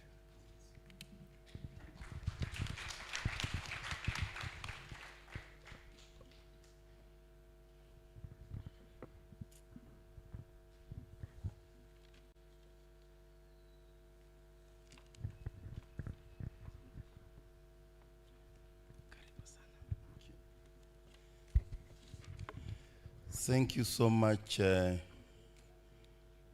Principal Statistician, ED, Dr. Chris Mukiza, and the whole of UBOS which you steer. Can we appreciate UBOS? For me, I was very comfortable in this room because he used to call me a fresher and I used to call him mature when we had only one university in Uganda. And the other commissioner representing PS was also a fresher. So that's how we used to tease each other, those days of one university. And before I take the position of the delegated function of the Minister of Finance, Planning and Economic Development, Minister Amos Lugolobi, allow me use a few minutes to speak as I had earlier been invited as the acting chairperson of National Planning Authority Board. I had actually, because of another assignment, delegated Amisi Mugendawala and Dr. Christ to represent National Planning Authority. Only this morning to get instructions from my minister. So allow me still speak as NPA.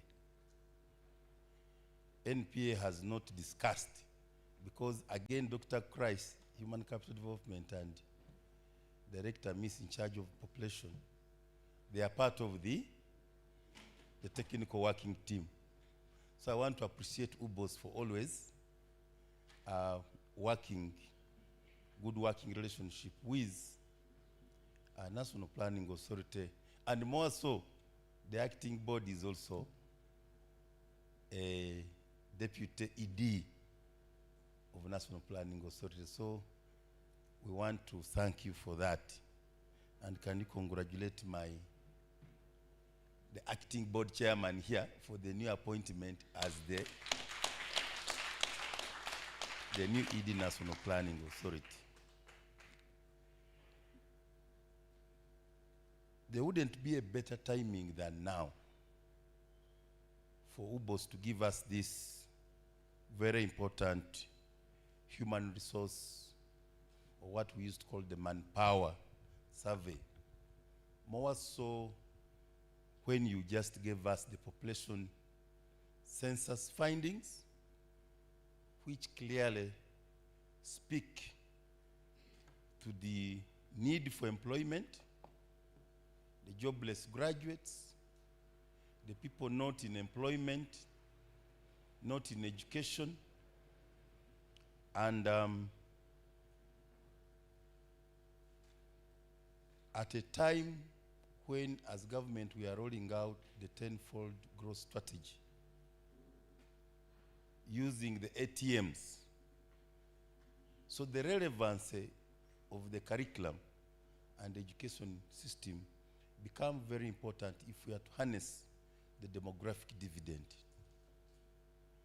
Because you told us in the census, and we have said in the NDP4, that we need to really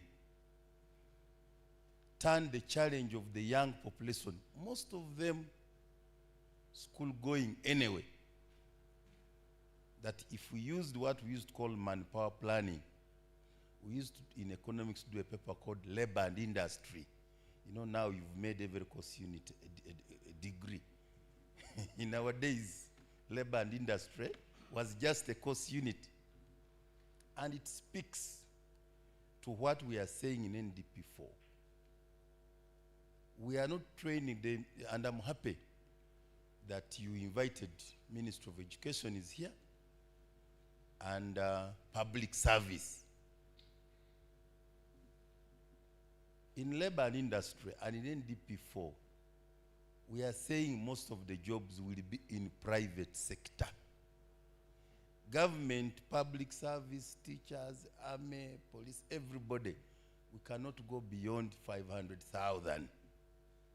So the demand for jobs every year is going to be from the private sector.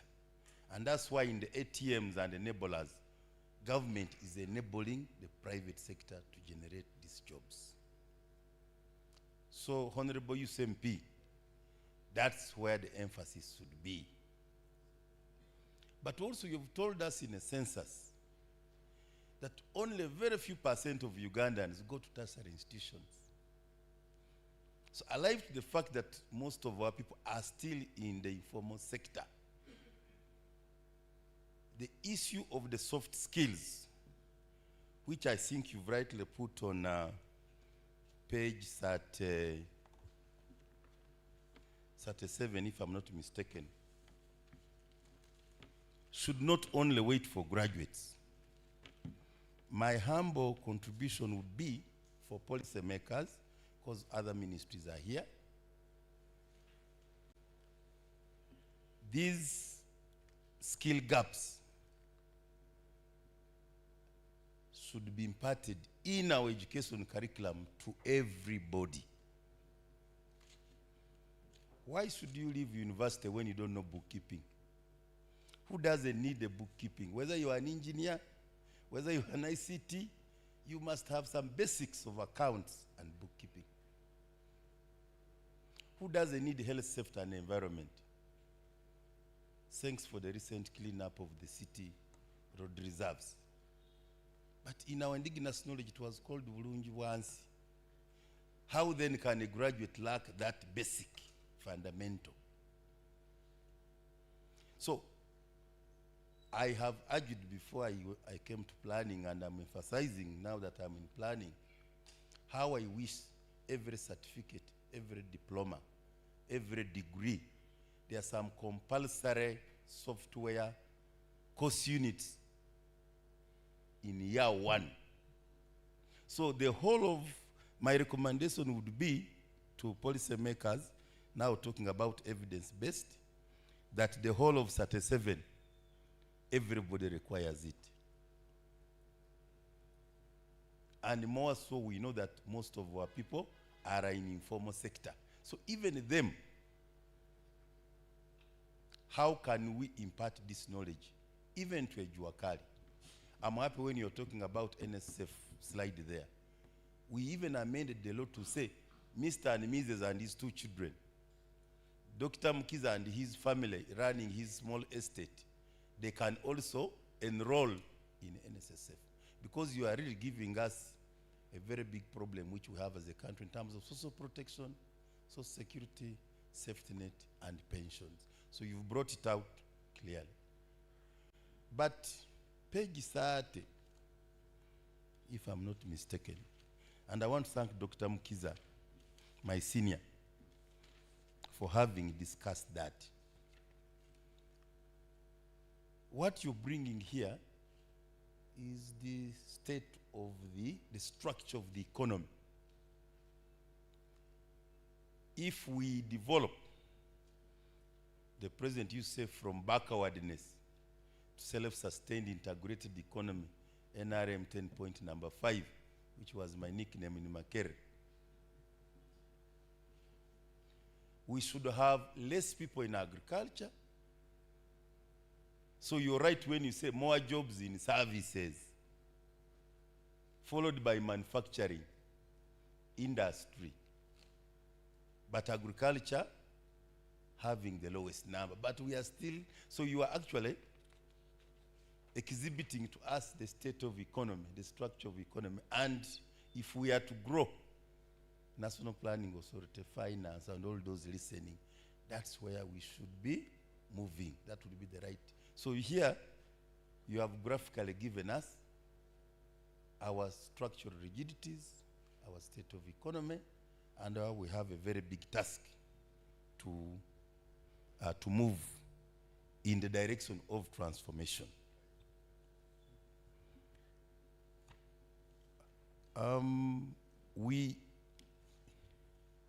So we are very happy as a National Planning Authority at this very point in time. You have confirmed some of the issues we did put in the NDP4, and now that we are talking of the 10-fold growth strategy, we need to really make use of this very important data. I don't know, somehow diaspora did not come up. where do we put the diaspora? We know the importance of diaspora in terms of remittance to the economy. We know the real challenge of our academics, and how I wish we could have data which could inform policymakers for us not to specialize in sending the academics, but possibly learn from other jurisdictions like the Filipinos, who now don't think of brain drain, but brain gain by sending engineers, specialists, doctors, nurses, and they are even reached a level of engineers now getting very big contracts. We could also think in that area. How could we generate some data to inform this and stop this fear of thinking that if we send experts it will be brain drained, because we know the role of remittance in our countries like Ethiopia, Rwanda is doing it. Even Kenya is getting much more from diaspora, because these jobs in a global village, though the Trumpism is causing some unpredictable globalization, but we know we are not only producing Ugandan citizens, we are producing for the global market. I think on the side of NPA, these are some of the most important areas I thought I should bring. But I want to emphasize the issue. We should not be so much preoccupied with degrees. As I've said, not very few of our people go there. Those countries like Germany, which used saying, if I want to industrialize, one engineer requires 25 technicians. So you look at the plumbers, the carpenters, the masons, below the engineer. So if you could get that data which informs the education system and the education curriculum, my own hunch, having been a legislator for 15 years appropriating budget, but also 15 years earlier as a tax agent looking for that money you spend, I think it is important that we look at how to make the real economy, as finance has said, including domestic resource mobilization. Because if you don't, you're going to have the current debt burden we have. It's going to take the big percent of your budget, and if it does, you can do very little. You have very little discretionary resource to spend in the very important areas. I think NPA, we are going to work with all other government agencies to really make use of this very important data. Once again, congratulations, UBOS. Congratulations, Dr. Mukiza. I now want to do a delegated function verbatim. Apologies from my minister, who takes both the docket of UBOS and NPA. He has a lot of other important engagements on behalf of the country, and I'm now reading his statement. The head of delegation of the European Union, all representatives from all our development partners, the chairman and members of UBOS Board of Directors, now Dr. Mate, the Permanent Secretary, Minister of Local Government, now my colleague, Commissioner Paul Okello, representatives from government ministries, departments, and agencies, our Honorable Youth MP-elect, Madame Mase Kanyesige, the Executive Director, Management, and staff of UBOS headed by Dr. Chris Mukiza, the media fraternity, distinguished participants, invited guests, ladies and gentlemen. Good afternoon. I am glad to join you once again today as we launch the National Human Resource Manpower Survey Report 2023-24.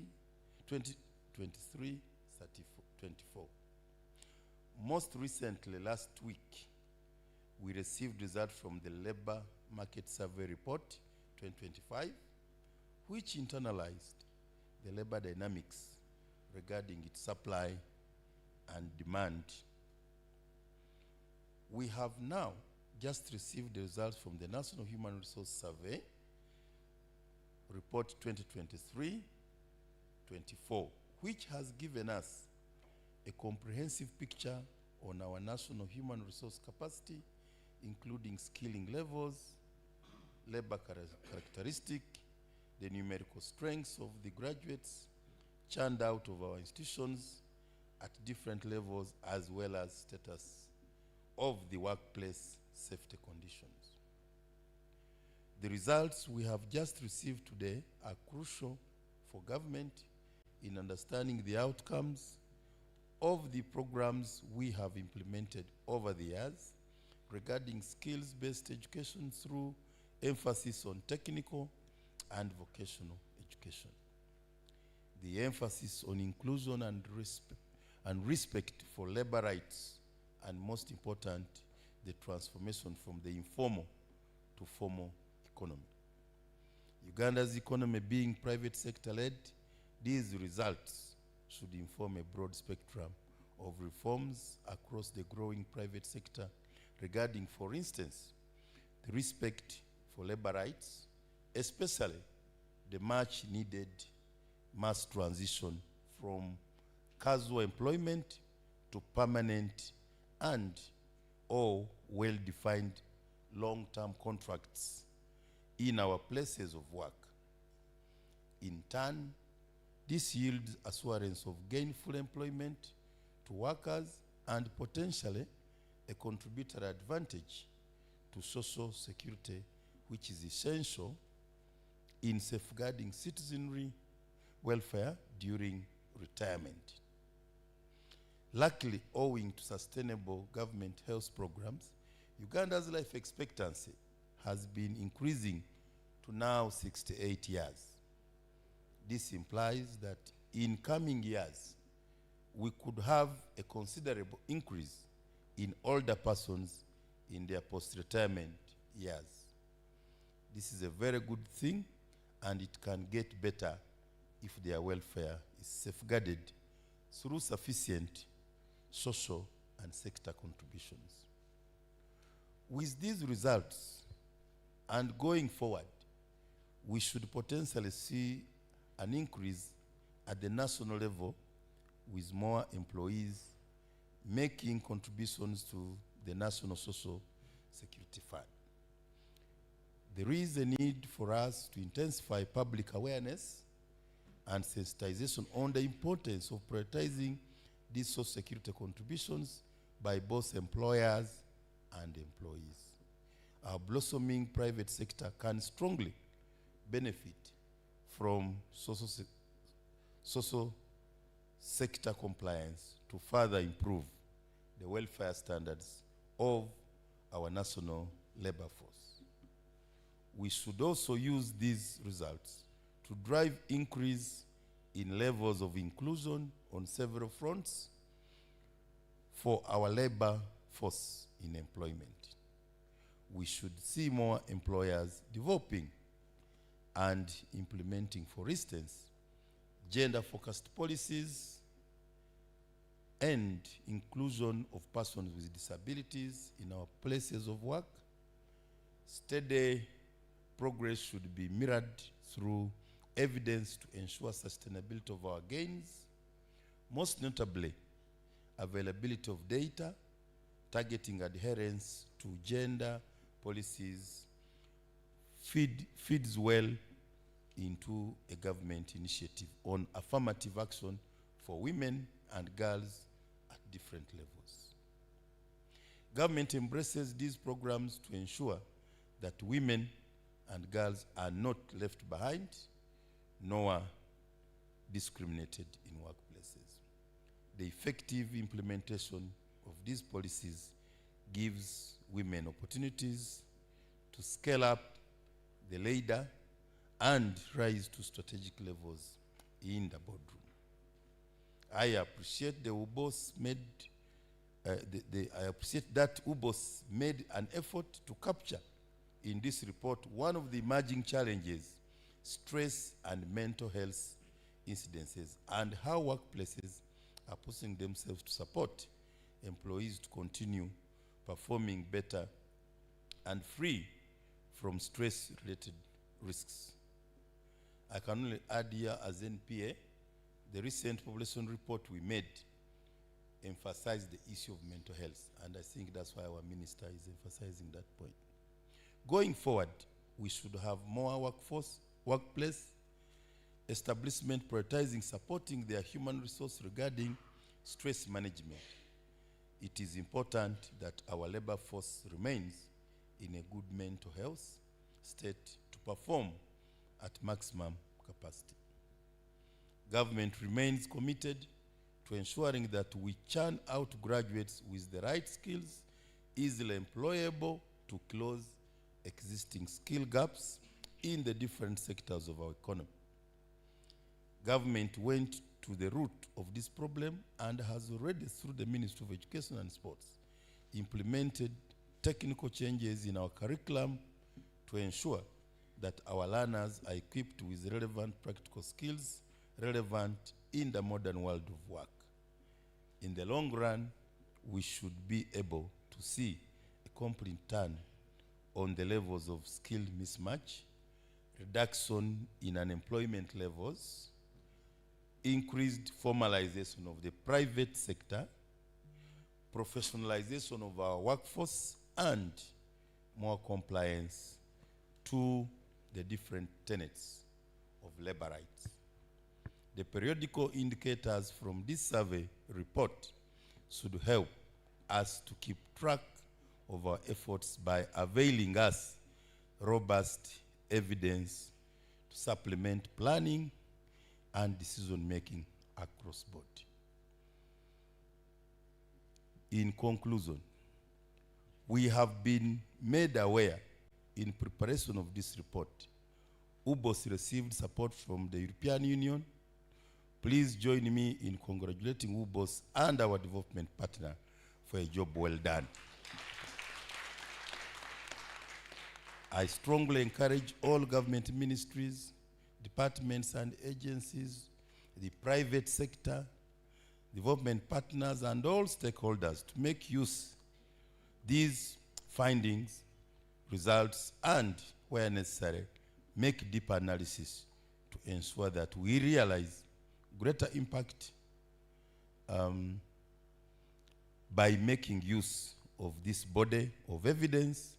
We shall continue to plan for our country better, resulting into improved welfare levels of our citizens. For God and my country, this is Honorable Minister Amos Lugolobi, in charge of planning in the Ministry of Finance, Planning and Economic Development. I thank you. Honorable, we now proceed to launch the report.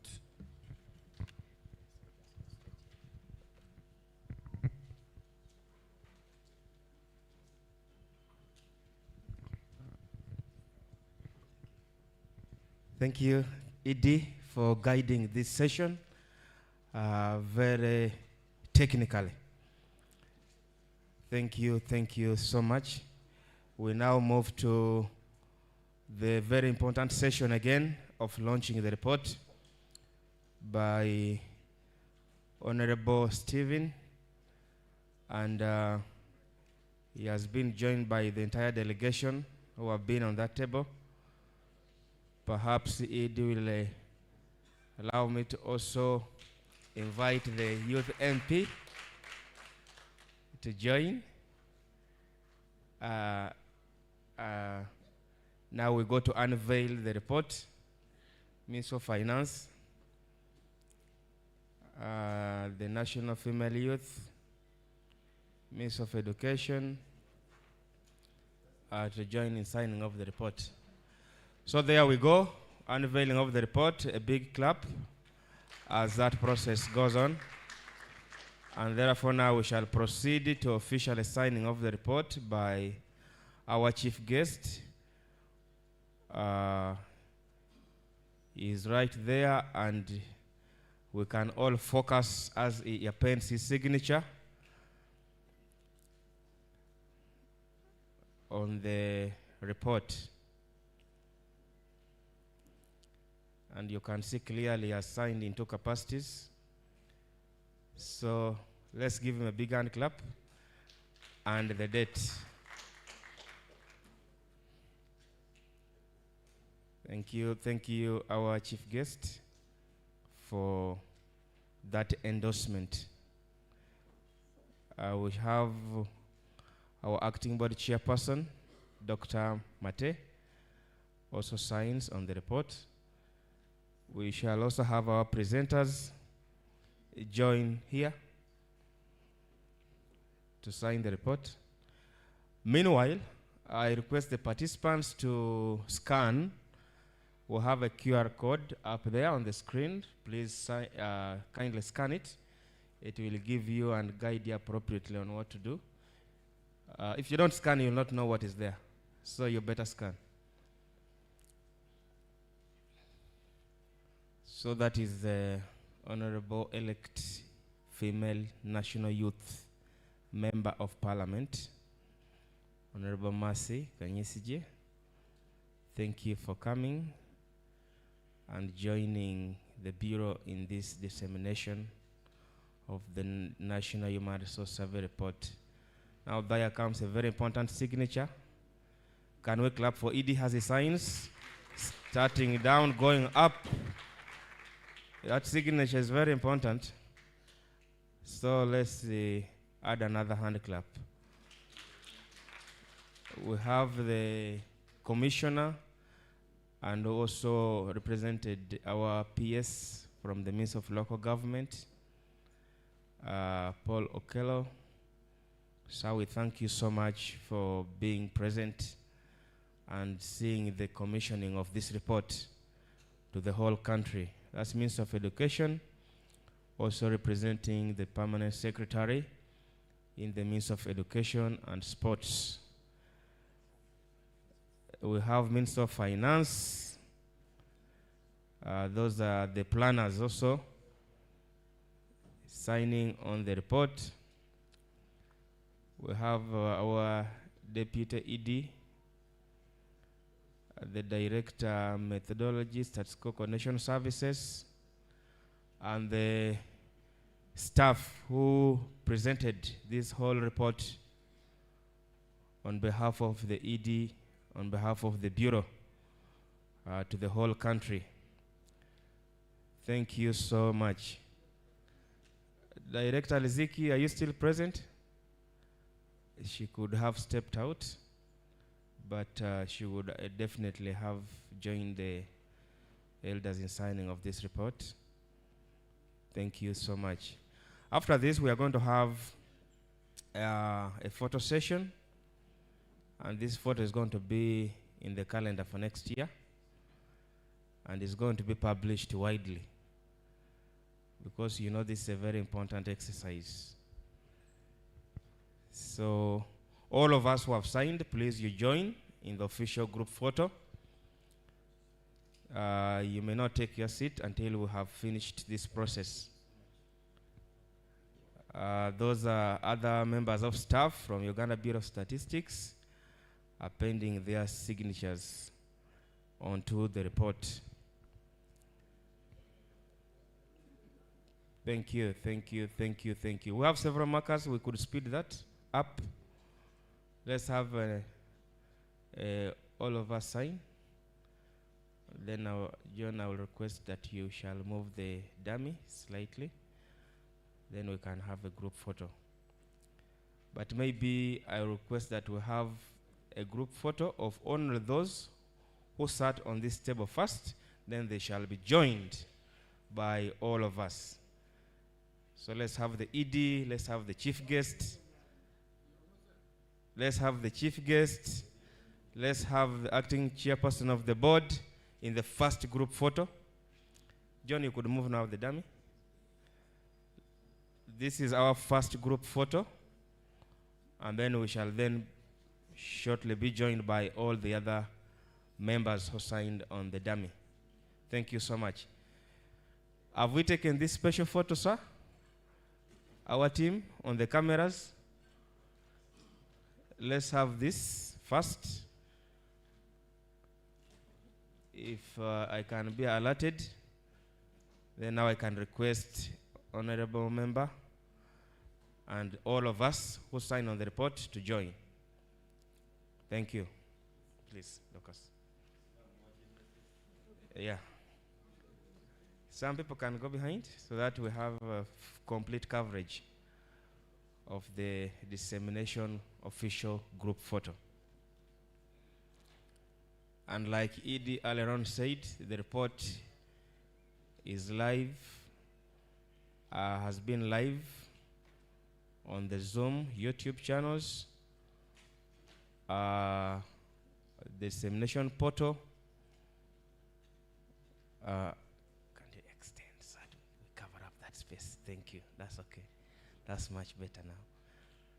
So it can be accessible by anyone, anywhere in this country and all over Africa and the world. I hope you took the photo when the chief guest was shaking Edie's hands, because that is very instrumental for this occasion. So don't miss that one. Thank you so much. Yeah, so now a small guidance. Edie, you will lead on, we humbly request you that you shall lead this team for a luncheon in the main boardroom, but also we request the media that you give them at least 2 minutes for the chief guest to speak to them and yourself. Thank you so much. So, all participants, ladies and gentlemen, the function comes to closure, and next Thursday we have another dissemination, as earlier mentioned by the executive director, in this same venue. Asante sana. All of us have lunch, and I request that the planners can give coupons to all the other participants. All the other participants have your lunch coupon. Thank you.